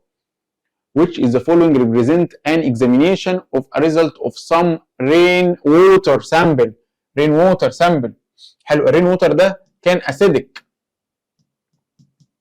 كان من 4.5 to 5. في كتب بتقول 5.5. تعال نبص على الاختيارات، بس انا قبل ما نبص على الاختيارات خلي بالك ده acidic، والاسيدك عايزك تستنتج دايما ان الاتش ايونز اكتر من الاو اتش ايونز. الاو اتش دي البيز والاتش بلس دي ايه؟ الاسيد. هل الكونسنتريشن اوف اتش ايونز از جريتر ذان ذا كونسنتريشن اوف او اتش؟ الاجابه دي صح. هل البي اتش فاليو از جريتر ذان اور ايكوال 8؟ الاجابه دي غلط، لان ساعتها هتبقى نيوترال او بيز. نيوترال او بيز it contains basic gases، برضه دي ما تنفعش ان هي ساعتها هي اسيدك بجازز. هل بتدوب في الووتر؟ والبي اتش ما بيتغيرش، برضو الاجابه دي غلط ان هي بتدوب في الووتر وساعتها بتبقى اسيد رين. سؤال جميل برضو. تعال نبص على السؤال اللي وراه ونشوف السؤال اللي وراه بيقول ايه. يلا. The corresponding figure shows the result of examination of pH of a sample of water. Study it and then conclude which of the following water resources couldn't couldn't be a source of this sample. احنا عندنا هنا كان في بي اتش يا معلم 5 اتحول يعتبر ل 9، يبقى اتحول ل بيز. ايه من دول ما ينفعش يبقى بيز؟ يبقى الاجابه بتاعتي هتكون ايه؟ انا عايز مين which انه يبقى اسيد. يبقى انا بدور على ايه؟ على اسيد، ما بدورش على بيز. بدور على ايه؟ على اسيد، ان انا مش عايز البيز. نوت عشان كلمه نوت دي. ماشي يا دكتور. هي دلوقتي بقى هل السي ووتر كان بيز او نيوترال؟ الريفر ووتر بيز او نيوترال. جراوند ووتر نفس الكلام بيز اور نيوترال. حلو. الرين ووتر بقى يا معلم ده كان اسيد. سؤال جميل ولذيذ جدا وهادي كده، وبيعرفك فكره البي اتش فاليو وايه والاكوردنج لايه للووتر اللي موجود. تعال نبص على السؤال اللي وراه، عايزك تمشي حته حته. اهم حاجه تقرا الكلام المهم. couldn't be a source of this sample. تعال نبص على السؤال اللي وراه. which is the following what is the environmental impact result from the interaction of rainwater زائد السلفر دايوكسيد والكربون دايوكسيد. لو انت فاكر ده كانت الجزئيه بتاعت الاسيد رين.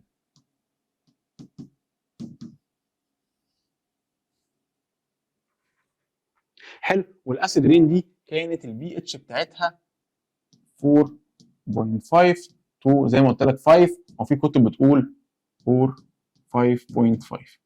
حلو. ماشي. هل هو هيحصل حاجه فورميشن اوف الكالي؟ غلط. هل هو فورميشن اوف اسيديك رين؟ ماشي لحد هنا تمام. والبي اتش فاليو بتاعتها جريتر ذان 7 ده الحاد يا معلم. الاسيد بيكون اقل من 7. اللي يقول لك الاسيد اكتر من 7 ده اسمه الحاد. حلو. فورميشن اوف اسيديك رين اند اتس بي اتش فاليو بتاعتها ليس ذان 7، الاجابه دي تمشي صح. فورميشن اوف بيور رين برضو غلط، والجريتر ذان 7 ده ازاي يا معلم؟ هو ولا بيور رين ولا هيبقى جريتر ذان 7، فالاجابه هتكون سي. وارجع اقول لك خد بالك الاسئله هنا معتدله. انا بحب الاسئله المعتدله، عشان كده بحب لما اجي اجيب اسئله اجيبها من مصادر موثوقه. كتاب التفوق من الكتب الجميله جدا جدا جدا، بس للاسف مش موجود منه مترجم او مش موجود منه لغات، فانا بحل معاك بترجم لك الاسئله واحلها معاك سؤال سؤال، ومش بسيب لك الاسئله دي لحد الاخر ونتفاجئ بيها، لا احنا في الاول كده هتلاقينا بننزل لك حل كتاب التفوق، مع الوقت هتلاقينا بننزل لك حل كتاب المعاصر وكتاب الوافي، واي كتاب هينزل هنترجمه لك وهننزله لك بحيث ان احنا نسهل الدنيا عليك خالص وما تتفاجئش باي حاجه. وارجع اقول لك انا هدفي في الاول وفي الاخر ان احنا نحل اسئله معتدله، ولا هي تافهه خالص وابسط لك الدنيا واضحك عليك، ولا هي صعبه خالص واللي هو من الاخر كده ايه افرض عضلاتي عليك واعقدك واحبطك وابين لك ان الماده صعبه. هي الماده ولا سهله ولا صعبه، ماده كويسه بس كتيره. فعايزك تركز معايا ان احنا مش عايزين نسيب ولا نقطه ما نحلش عليها. يلا نبص على السؤال اللي وراه ونشوف بيقول ايه. Which of the following graphs express the relation between the concentration of hydroxyl ion؟ حلو جدا.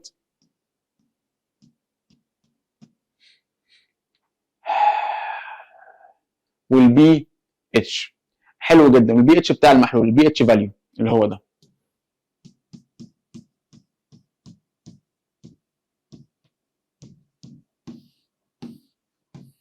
خليك عارف ان احنا كل ما بيزيد الاو اتش كل ما الحوار بيبقى اسيد، بيبقى بيز، وكل ما هيبقى بيز هيبقى من 7 تو 14. بمعنى كده ان كل ما الاو اتش ما هتزيد كل ما البي اتش فاليو هتزيد. طب وكل ما الاتش ما هتزيد كل ما البي اتش فاليو هتقل. معنى كده ان العلاقه اللي بتوين الاتش والبي اتش كانت عباره عن ايه؟ كانت يا معلم انفرس. حلو. لكن العلاقه اللي بين البي اتش والاو اتش كانت دايركت. ركز معايا جدا جدا جدا جدا جدا في النقطه دي عشان بتيجي كتير. يبقى انا دلوقتي يا معلم كل ما الاو اتش هيزيد كل ما البي اتش فاليو هتزيد، فالعلاقه هتكون دايركت. العلاقه هتكون ايه يا شباب؟ دايركت. العلاقه هتكون ايه يا شباب؟ دايركت. تبقى الاجابه هتكون دي. حلو جدا. تعال نبص يلا على السؤال اللي وراه ونشوفه بيقول ايه. Which of the reactions show in the diagram result in a solution that turns the litmus paper red. litmus paper red. litmus paper red. red يعني acid. يعني مين من دول هيدي acid مع الميه؟ مين من دول هيدي acid مع الووتر؟ حلو. هل NaCl؟ NaCl انا عارف وانت عارف ان هو strong positive strong negative، يبقى نيوترال. ما ينفعش. Na ده strong positive weak negative، يبقى strong B positive B base زي ما قلنا في الحصص.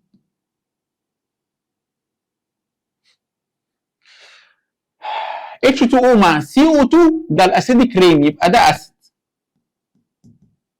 امطار الحمضيه اللي احنا قلنا عليها بتاثر على الاثار. حلو. ال NH4Cl، ال NH4 ده كان weak positive strong negative، يبقى اسيد. يبقى اي انتر اكشن اللي هيحصل مع 3 و4، 3 وايه و4. تعال نبص على الاختيارات. هل هم 1 و 3؟ 1 ما تنفعش، 3 تنفع، تبقى الاجابه غلط. هل انتر اكشن 2 1 غلط. هل انتر اكشن 3 و4؟ 3 و4 صح. هل انتر اكشن 4 و2؟ 4 تنفع، 2 ما تنفعش، فالاجابه هتكون كلها غلط. فالاجابه الصح هتكون سي. يبقى الاجابه بتاعت ده سي. وبكده يا شباب نبقى خلصنا الاسئله الام سي كيو. حلو جدا. انا عارف ان الاسئله كتير، احنا حلينا حوالي يعني 51 كويستشن، حلينا 51 سؤال، بس انا بحاول احل معاك اسئله زي ما قلت لك كلها فيها افكار وكلها فيها افكار مظبوطه عشان اتاكد ان انت كل نقطه فهمتها صح. اتكلمنا فيهم على كل حاجه. اتكلمنا على فكره السفيرز، اتكلمنا على فكره الووتر سايكل، اتكلمنا عن الكيميكال كومبوزيشن اوف ووتر، واتكلمنا كمان على كيميكال كاركترستكس اوف ووتر، اتكلمنا عن البي اتش هيدروليسيس، وكمان اتكلمنا عن البولاريتي. كل موضوع اتكلمنا سالنا فيه كام سؤال من 5 7 اسئله، بحيث ان احنا نبقى عدينا، او حتى كمان في حاجات وصلنا فيها ل 10 اسئله، بحيث ان احنا نبقى متاكدين ان انت كل الحاجات دي فهمتها كويس. تعال نخش بقى على الاسئله المقاليه، الاي كويستشنز اللي انا شايفها بالنسبه لك دايما بتكون عقده كده، عشان السؤال بيبقى ضخم ضخم ضخم ضخم بس الكلمات بتاعته قليله. تعال نبدا ونبص على اول سؤال. We include the hydrogen cycle or water cycle process that show integration between different neutral signs. In this slide classify the following process into chemical, physical and biological process.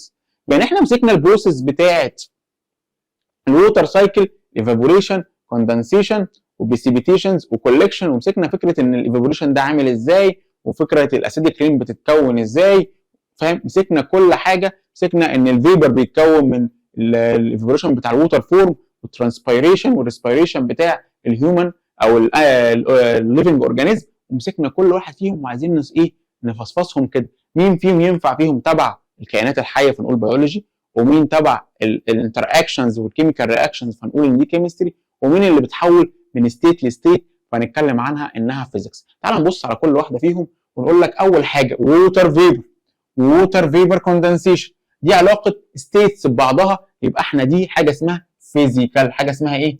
فيزيكال. The combination of substance in air with water vapor in the cloud، ده اللي هو قصده يعني ال CO2 plus water، دي يا معلم equation، دي يا معلم فيها reactant وبرودكت، دي دي كده كيمستري، يبقى تاني واحده كيمستري.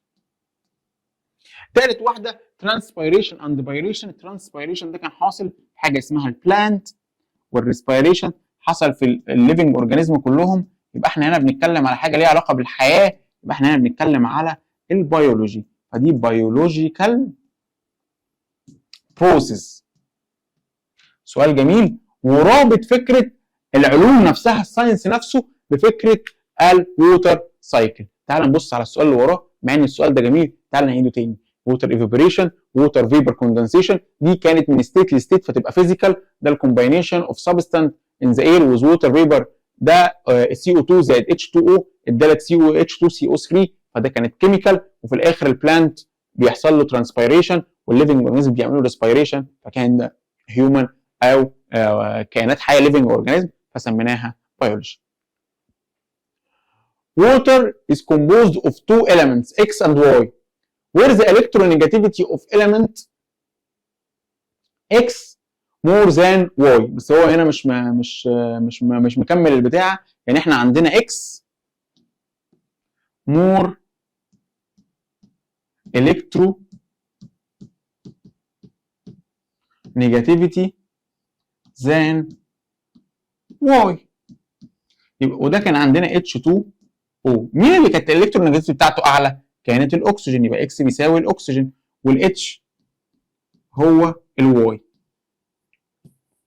ماشي، لو انت فاكر ساعتها كانت الاو عامله كده، وكان بينزل منها 2 كوفالنت بوند اتش واتش، هنا دي كانت بتاخد بارشال بوزيتيف، ودي كانت بتاخد بارشال بوزيتيف، ودي كانت بتاخد 2 بارشال نيجاتيف. حلو، 2. تعالى بقى نبص على الاسئله. which of the two elements X and Y has the lowest percentage by weight in the water molecule و how many and type of bonds are there in the water molecule. حلو جدا السؤال ده. احنا قلنا دلوقتي ان الاكس هي الاكسجين والواي هي الهيدروجين. حلو، لو هو قال لك هنا according lowest percentage by weight، by weight ده احنا هنا بنتكلم في ماس. لو انت فاكر كانت الاو كانت ساعتها 88.89 according للماس، والاتش كانت 11.11. حلو، which is the following as the lowest percentage. اللowest percentage هنا الاتش اللي هو الواي، تبقى الاجابه بتاعتنا الواي اللي هو الاتش. how many and type of bonds are there in the water molecule. بص يا معلم بقى، هو هنا قال لك water molecule مش molecules، لما قال لك موليكيول واحد يبقى احنا هنا بنتكلم على الرسمه دي، على البوندز دي. البوندز دي كان اسمهم 2، الرقم بتاعهم كان 2 او النمبر بتاعهم 2 single covalent bond، روابط covalent. covalent دي اللي هي التساهميه، اللي انا بشير بحاجه وانت بتشير بحاجه وعلى اساسها بنبدا نتعامل. جميل قوي السؤال ده، ادالك 2 unknowns X و Y وقال لك احنا الدنيا هنا فيها ايه؟ مين فيهم اللي عنده الكترونيجاتيفيتي اعلى؟ الاكس اكتر من الواي، فتبقى الاكس الاكسجين والواي الهيدروجين. كده سالك قال لك يا معلم مين فيهم بالنسبه للويت حجمه يعني كتلته اقل او الويت بتاعه اقل، فساعتها هتقعد تقول لي الاكسجين كان ساعتها كان ب 16 والهيدروجين كان ب 1 تايمز 2 كان ب 2 2 اوفر 18 كانت ال 11 اللي احنا قلناها، فدي هتكون الواي. الموليكول بتاعنا قال لك موليكول واحد، يبقى احنا هنا بنتكلم على هيدروجين على كوفيلنت بوند، احنا بنتكلم في الميه بس. هنا ادي الاو، هنا الاتش، هنا الاتش، هنا بارشال نيجاتيف تشارج، هنا بوزيتيف بارشال تشارج على الهيدروجين، وهكذا. تعال نبص على السؤال اللي وراه، بس السؤال جميل جدا جدا وفكرته حلوه. The corresponding figure shows the process of table salt sodium chloride in a glass of water. Study it carefully and answer the the following. قبل ما اقرا البتاع، تعالى نحط المعادله بتاعته. هو كان NaCl زائد H2O. الايكويشن بتاعتها كانت بتدي لك Na بوزيتيف زائد Cl نيجاتيف، وهنا اكوس وهنا اكوس، معناه ان ده محلول. حلو جدا. اول حاجه بيقول لك write the chemical equation that express this reaction. من غير اي حاجه انا عملنا الايكويشن. What's your explanation that the ability of water molecule to dissolve this salt under standard condition. بص يا معلم، لو انت فاكر احنا لما شرحنا الحته دي قلنا دي according او because of البولاريتي. قلنا ان البولاريتي بتاعت ال Na والبولاريتي بتاعت الCl او البولاريتي بتاعت ال NaCl زائد الميه. قلنا ان الميه ساعتها عندها بولاريتي. يعني ايه بولاريتي يا دكتور؟ قلنا بولاريتي ان عندها بوزيتيف ونيجاتيف، والبوزيتيف والنيجاتيف بتاع الميه بيروح للنيجاتيف والبوزيتيف بتاع ال NaCl. وقلنا ان انت في ميدل 2 خدنا حاجه اسمها ان بولرز لايك بولرز والنون بولرز لايك النون بولر. يعني معنى كده ان فكره ان البولاريتي هي سبب كل الكلام ده. فلما يجي يقول لك what is your explanation for the ability of water molecule to dissolve this salt under standard condition، تقول له يعني due to the polarity. طب يا دكتور ممكن تقول لي البولاريتي دي كان سببها ايه في الميه؟ هقول لك بسبب الالكترونيجاتيفيتي او الالكترونيجاتيفيتي ديفرنس بين الاكسجين اللي هو هاير ذان الهيدروجين، الاكسجين اللي اعلى من الهيدروجين، فالاكسجين كسب نيجاتيف بارشال تشارجز على عكس الهيدروجين اللي كسب بوزيتيف نيجاتيف تشارج، بوزيتيف بارشال تشارج وبوزيتيف بارشال تشارج. تعال نبص السؤال اللي وراه ونشوف السؤال اللي وراه بيقول ايه. Compare water and hydrogen sulfate in terms of chemical formula, the number of covalent bonds in this molecule and boiling point. ده كلام حلو جدا. خلينا اول حاجه compare water and hydrogen sulfate. بص يا معلم، اول حاجه the number of covalent bonds in this molecule boiling point، ثم نمسك الكيميكال فورمولا. اول حاجه الكيميكال فورمولا الووتر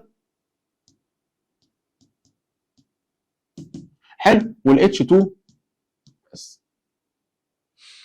حلو الكلام. هنا الووتر اتش 2 او. الووتر هنا كانت كيميكال فورمولا بتاعته اتش 2 او. طب وكان الهيدروجين سلفيت كان الاتش 2 اس. تاني حاجه البويلنج بوينت بتاع الووتر 100 سيليزيوس، على عكس الاتش 2 اس كان البويلنج بوينت بتاعته نيجاتيف 60. وقلنا ان ده اكوردنج لايه؟ قلنا اكوردنج للبريسنس اوف هيدروجين بونز. وقلنا ساعتها ان الهيدروجين بون بتخلي الموليكيولز بيقربوا من بعضهم وبيخليهم الى حد ما متماسكين. تعال نبص على السؤال اللي وراه ونشوف السؤال اللي وراه بيقول ايه. Explain the pH value of the solution resulting from the dissolving ammonium chloride salt in water is less than 7. يعني ليه ان الامونيوم كلورايد بيدي less than 7؟ less than 7 دي تعالى نمسك كلمه كلمه. less than 7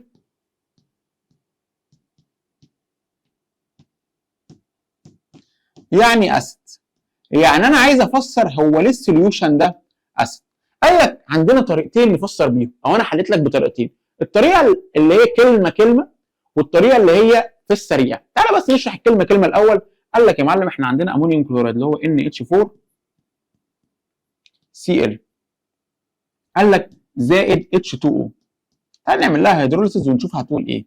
امسك يا معلم ال NH4 Cl دي وفكها، هتدي لك NH4 بوزيتيف زائد Cl نيجاتيف.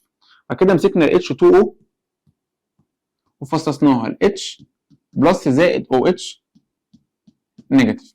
حلو. وقلنا تعالى نشوف الايكوال بتاعنا. قلنا ساعتها احنا هنجوز البوزيتيف للنيجاتيف. حلو. اول حاجه ال NH4 دي سترونج ولا ويك؟ قال لك ويك. الويك ما بينزلش لوحده، الويك بينزل مسنود على حد، فينزل على ال OH النيجاتيف. طب والسي ال بوزيتيف ونيجاتيف؟ قال لك يا معلم لا ده انا بوزيتيف، ده سترونج ولا ويك؟ قال لك يا معلم ده انا سترونج نيجاتيف انا، فانزل سترونج نيجاتيف زي ما انا، زائد الاتش بلس دي معاها حد؟ لا، فتنزل لوحدها. قال لك ساعتها لما جينا نشوف الريشيو بتوين الاتش والاو اتش، لقينا في اتش موجوده على هيئه ايون، انا بعبر عن نفسي اتش ايون. طب والاو اتش؟ قال لك دخلت كموليكيول مع الان اتش 4، معنى كده ان اليمين اكتر او تركيز مين اكتر؟ قال لك الاتش بلس تركيزه اكتر من الاو اتش ايه نيجاتيف، يبقى ساعتها هي اسيد.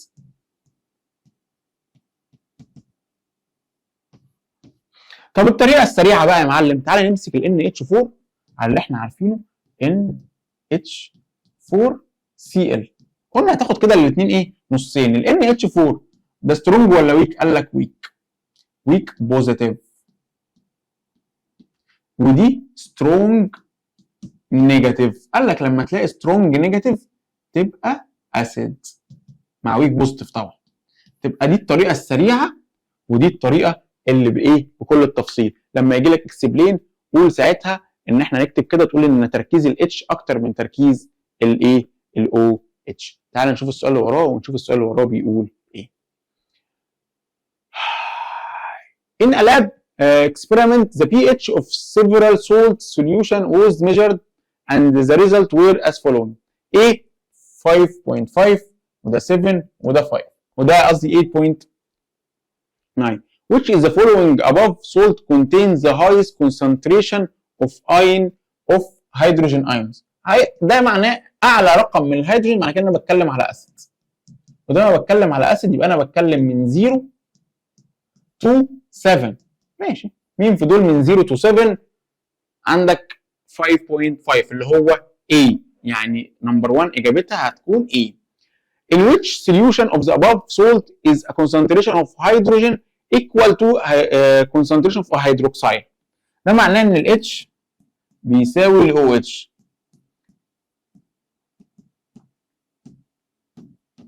ده معناه ان ده قد ده، متعادلين نيوترال. طب مين من دول كان نيوترال يا دكتور؟ اللي كان نيوترال يا دكتور كان 7 اللي هو B. طب تعالى احنا نقول سؤال تاني. which solution of the above salts contains the highest concentration of hydroxyl ion. لو قال لك هيدروكسيل ايون، لو قلت لك مثلا الاجابه سي او السؤال سي بيسال على الهيدروكسيل ايون، هتقول لي الاجابه يا دكتور ساعتها هتكون سي.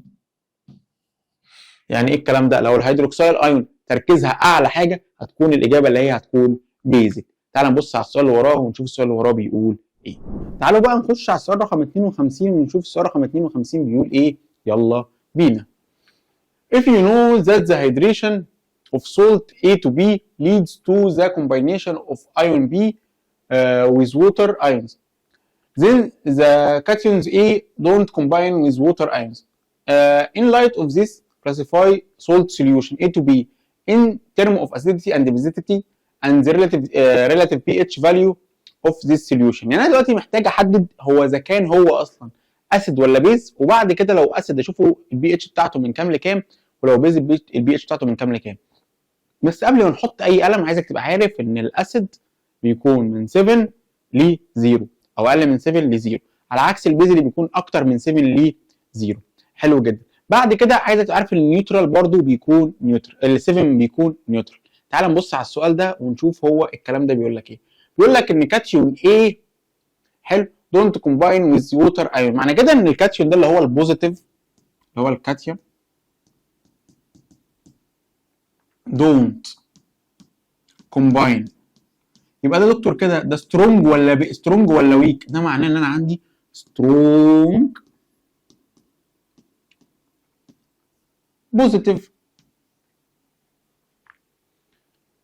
حلو. وده معناه ان انا ده ما اتكلمش على اللي اسمه ده ان هو البي ما بيتفقش او ما بيتحدش مع ما جابش سيره ان هو في الميه، معنى كده ان هو موجود في الميه عادي. حلو. يبقى كده انا عندي سترونج بوزيتيف وويك نيجاتيف او ويك انيون.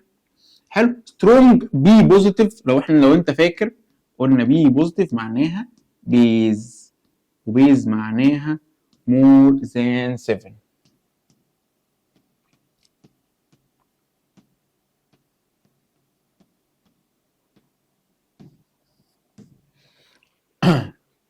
حلو، يبقى عندك يا معلم A don't combine with water ions in slight classify the solution A to B in term of acidity. يبقى احنا كده عرفنا ان هو بيز فين؟ acidity وبيزيديتي، يبقى هو كده بيز والريلاتيف بي اتش بتاعته more than 7. يلا نشوف السؤال اللي ورا، ان هو من 7 ل 14. Different samples of water from multiple sources were measured separately and result water as following A7 ده كده نيوترال. حلو. ولو اتكلمنا عن الميه فده هيكون يا اما فيبرد يا اما distilled او ميه فيها NaCl نيوترال برضه. حلو. 6.6 و 4.9. 4.9 ده وانا مغمض ده اسيد، ولو ميه يبقى اسيديك رين او ووتر يبقى اسيديك رين. 6.6 ده احنا بنتكلم هو من 6.5 ل 8.5 ده كان الفريش ووتر لو انت فاكر. تعالى بقى يقول لك بص، هو بيقول لك السؤال بقى ايه؟ In light of your studies identify the water sources from which in 3 samples were taken. يعني اسيد مين فيهم اللي موجود؟ ده يبقى زد ده كان اسيديك رين،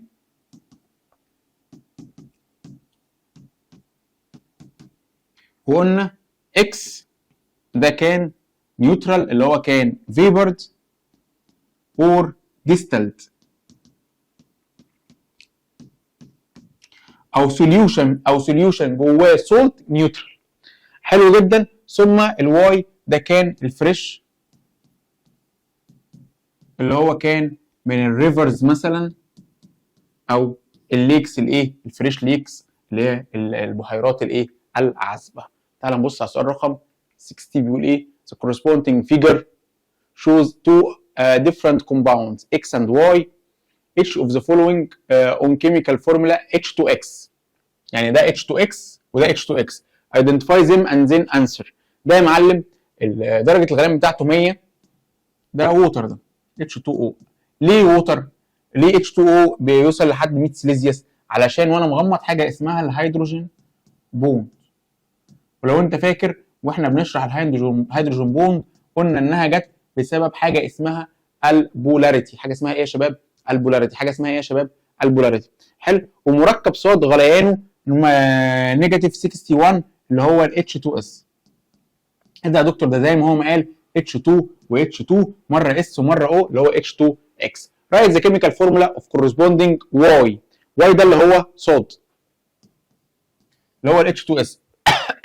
What is the type of explanation for the higher boiling of corresponding X or compound X compared to combined Y؟ قلنا بسبب وجود حاجه اسمها الهيدروجين بوند اللي قايمه بسبب حاجه اسمها البولاريتي. والبولاريتي كانت جايه من فين؟ بسبب حاجه اسمها الكترونيجاتيفيتي ديفرنس. عشان الاكسجين الكترونيجاتيفيتي عاليه، الهيدروجين والهيدروجين الكترونيجاتيفيتي بتاعتهم قليله، فده ياخد نيجاتيف تشارج بارشل وده ياخد بوزيتيف وده ياخد بوزيتيف تشارج بارشل، فهتحصل حاجه اسمها البولاريتي اللي بيقوم عليها الهيدروجين بوند. بعد كده بوزيتيف يروح للنيجاتيف والنيجاتيف يروح للبوزيتيف، حاجه اسمها فيزيكال بوند. لو انت فاكر الفيزيكال بوند بتاعتنا والهيدروجين بوند كنا بنعملها منقطه كده، لكن الكوفالنت بوند كنا بنعملها لاند عشان الكوفالنت بوند اقوى بكتير من الهيدروجين بوند. تعال نشوف السؤال اللي وراه بيقول ايه. يلا study the following table carefully and answer arrange this media in ascending order according to their pH value. يبقى احنا دلوقتي هنقسم حلو من الصغير للكبير، من اقل حاجه لاعلى حاجه. تعال نتكلم اول حاجه ريد سي. ريد سي ده يا معلم ده salty water.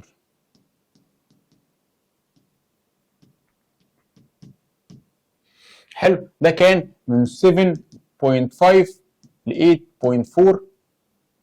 حلو. a cup of distilled water ده كان 7. ديستل دي حسبي الله ونعم الوكيل في اللي كاتبها دي قصده هو هنا السحب اللي هو الكلاودز.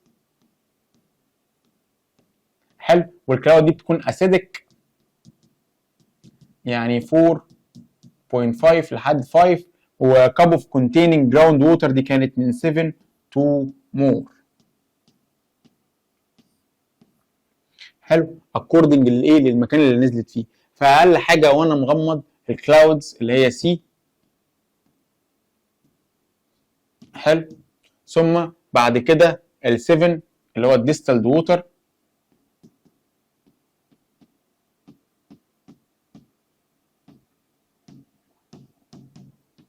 ثم بعد كده الفريش ووتر،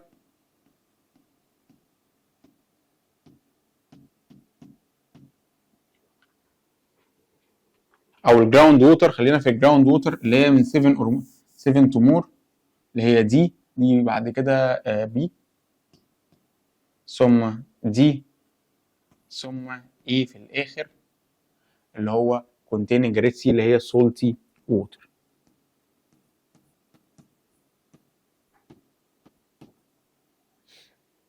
تعال نشوف السؤال اللي وراه ونشوف السؤال اللي وراه بيقول ايه. خش بقى على السؤال اللي وراه، سؤال رقم 63. تعال نبص نشوف the corresponding figure shows the result of laboratory experiments during which litmus paper was added to 3 different solutions to detect the pH value of each other. Study it carefully and conclude which of these solution represents sodium chloride solution. تعالى بس قبل ما نشوف انهي واحد فيهم تعالى نتكلم على الصوديوم كلورايد ده ونقول نوعه. هو ده سولت نيوترال، سولت بيزك، سولت ولا سولت اسيد؟ تعالى نعمل بالطريقه العاديه. ادي الصوديوم NaCl. تعالى نحدد كده حتتين. اول حاجه ده بوزيتيف وده النيجاتيف. Na سترونج ولا ويك؟ سترونج. طب والCl سترونج ولا ويك؟ تبقى سترونج. يبقى هي قايمه من 2 سترونج. يبقى احنا دلوقتي بنتكلم على حاجه نيوترال. طب والنيوترال يا دكتور على البي اتش سكيل بتبقى رقمها كام؟ بتبقى رقمها 7 وما بتغيرش اللون.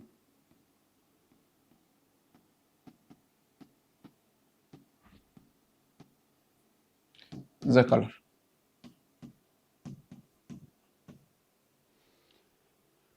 عندك ده البي اتش اكبر من 7، اقل من 7، بي اتش هنا اكتر من 7، هنا البي اتش بيساوي 7 او ايكوال 7، فالاجابه هتكون س او اكس. حلو جدا جدا جدا، سؤال جميل برضه. تعال نبص على السؤال اللي وراه ونشوفه بيقول ايه.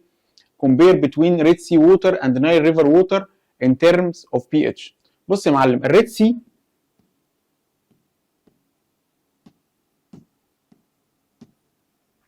والنايل ووتر. الريد سي ده salty water،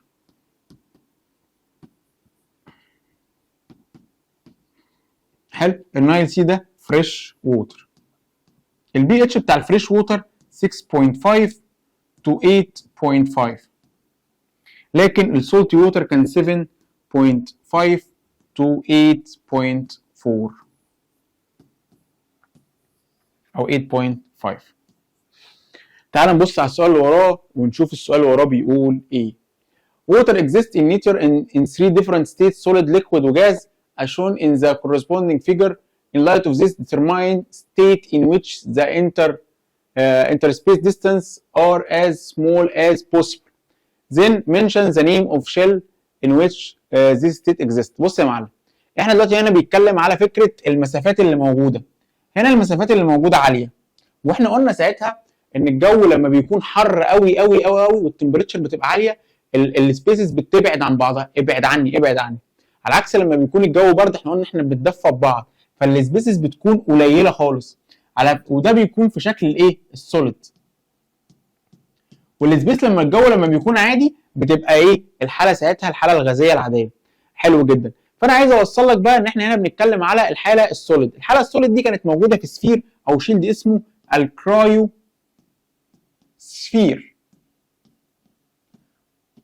وهي هتكون الكيس اللي هي الحاله الصلبه، هي دي السوليد ستيت. نخش على السؤال اللي وراه. if you know that the enzyme BPO in apple fruit activate oxidation reactions that cause the color change. يعني لون التفاح بيتغير لما الانزيم ده بيشتغل. in certain degree pH يساوي 8. معنى كده ان الانزيم بيشتغل في الميديا البيز ده ما هو 8. حلو. And the picture in front of you how the result of experiment to study the factors that change the color of apple piece. Study carefully and conclude. What is the reason for color of apple pieces not change in both cases 2 and 3. 2 هنا الخل، والخل دايما اسيد، والليمون برضو عصير الليمون ده بيكون حمضي شويه اسيد برضو. ده معناه ان هو ما غيرش اللون. ليه؟ ان هو دلوقتي الانزيم عشان يشتغل لازم يكون ليه بيز، او لازم يكون الميديا بيز. دلوقتي انا عندي 2 و3 الاثنين كان الميديا يعتبر اسيد، فاللون ما اتغيرش. حلو جدا جدا جدا. تعال نبص على السؤال اللي وراه، وسؤال على فكره جميل وفكرته جميله. تعال نبص على السؤال اللي وراه ونشوفه بيقول ايه. نبدا بقى الاسئله مستويات اعلى شويه، وايه اسئله صعبه شويه. هنا بيقول لك هنا ليكويد وهنا فيبر، وهنا الليكويد اتحول لفيبر. الليكويد لما بيتحول لفيبر بيحصل حاجه اسمها بويلنج. يعني انا عملت بويلنج عشان الميه تتحول الى فيبر. حلو. فبيقول لك دلوقتي انا لما انا شايف، انا مش شايف هنا، انا مش شايف دي، مش شايف دي، فده معناه ان حصل نو هيدروجين بوند. معنى كده ان انا سخنت لدرجه ان الهيدروجين بوند ما بقتش موجوده. بقول لك بقى تعالى نستنتج البروسيسنج اوف كونفرتنج ا سامبل ليكويد ووتر انتو ووتر فيبر. قول لي كومبيرنج بتوين الكوفالنت بوند والهيدروجين بوند. خلينا متفقين ان درجه الحراره لما عليت الهيدروجين بوند طارت، بس الكوفالنت فضلت موجوده. طب ده معناه ان الكوفالنت اول حاجه سترونجر زي اقوى.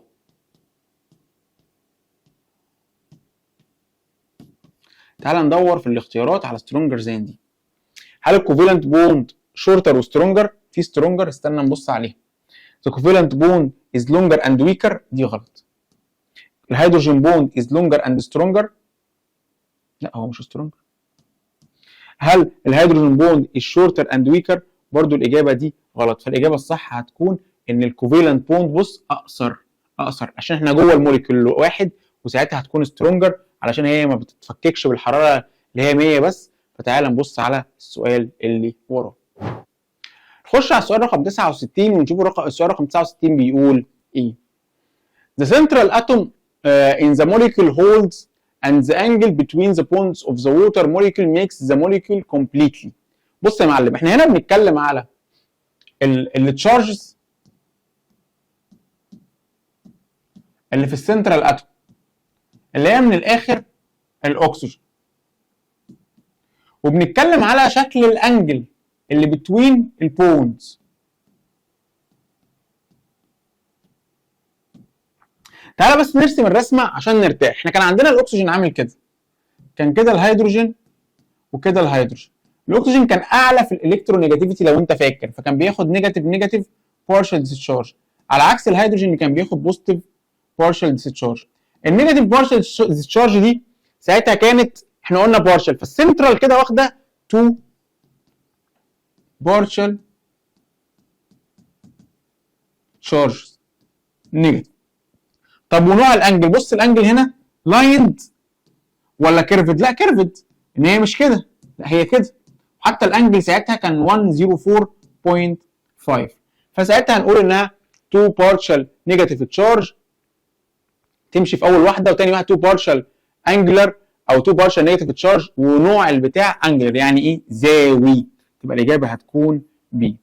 هو مش 1 بارشال ومش 1 بارشال، هي 2 بارشال، فواحده لاين واحده انجلر، هي الاجابه هتكون انجلر يعني واخده زاويه كده، واخده انجل، ما فيها انجل يعني.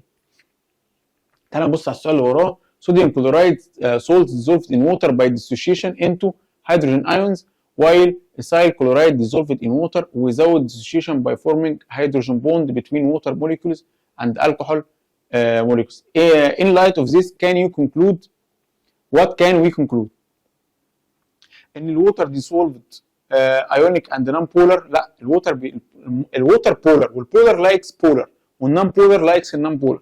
هل الووتر dissolved ionic and polar compound؟ الاجابه دي صح. ووتر dissolved polar and non polar compound غلط، احنا قلنا بولر لايك البولر. هل الووتر dissolved all salts؟ برضه غلط، هو ما بيعملش للسولت غير السولتس اللي بالنسبه لي بولر، فالاجابه هتكون بي. تمام، تعال نبص على السؤال اللي وراه. انا عارف ان انت زهقت بس خلاص مش مباقي كتير يعني. The corresponding figure shows one of the forces causing the absorption of water by the plant, which is represented by the cohesion force. cohesion يعني التصاق. حلو، يعني الميه عامله كده، بص كده كده كده كده كده كده. يعني الميه between الموليكولز، بين الميه وبعضها.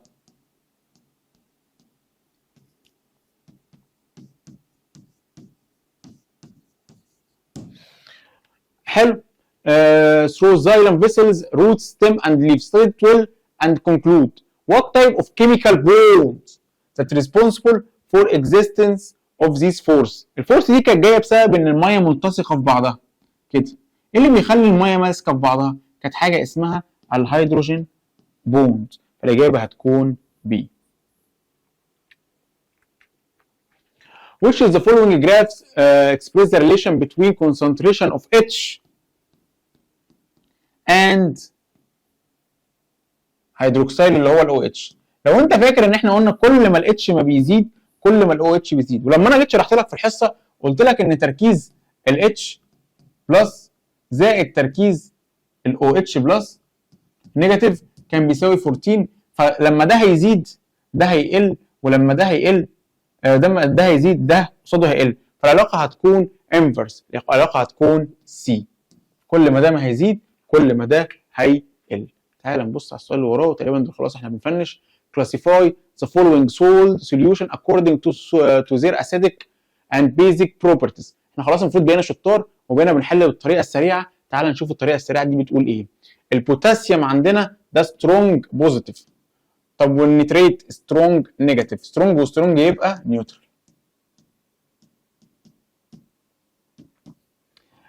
كبر سلفيت، الكبر بالنسبه لي ويك بوزيتيف والسلفيت بالنسبه لي سترونج نيجاتيف، يبقى ده بالنسبه لي اسيدك.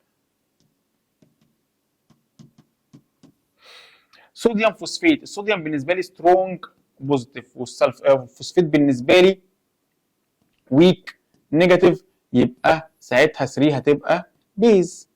احنا قلنا ساعتها بي بوزيتيف بي بيز. حلو، تعال نبص على السؤال اللي وراه ونشوف السؤال اللي وراه بيقول ايه. During the exploratory trip of in one of the neutral areas, sample of decomposite rocks are found. In the light of your study, how can you explain this in a scientific basis؟ يعني انا ماشي في منطقه من المناطق الطبيعيه لقيت صخور متحلله. الصخور المتحلله بالنسبه لي معنى كده ان هي حصل فيها زي ما بتقول كده رياكشنز. الرياكشنز اللي بتحصل فيها بسبب حاجه اسمها الاسيدك رينز. الميه نزلت عليها فتتتها، خلتها زي ما بتقول ايه في حاله اسمها ديكومبوزيت، يعني ايه اتفككت او اتحللت. فالاكسبلانيشن بتاعي بسبب وجود الاسيدك رين اللي بتطلع من ال H2O زائد CO2 هيدي لك H2CO3 او H2O زائد SO2 او 3 يدي لك H2SO3. اسيد يخلي الروكس، عشان الروكس تبقى معظمها بيز، اسيد وبيز يخليها تعمل سولت ووتر وتتحلل. بكده احنا نكون خلصنا الفيديو بتاع ثانيه واحده كده، نبقى خلصنا الفيديو اللي كان موجود عندنا. الفيديو اللي كان موجود عندنا انا شرحت لك حوالي من 60 ل 70 سؤال ليهم علاقه باول ليسون عندنا. حلينا مع بعض كتاب التفوق، كتاب متميز جدا جدا جدا جدا، وانا مبسوط ان احنا بنحله سوا. شد حيلك معايا علشان نوصل في الاخر للدرجه اللي انت نفسك فيها وتحب الايه الساينس وتحب تخش علمي ان شاء الله. وربنا معاكم يا شباب، واشوفكم في الفيديو اللي جاي. سلام.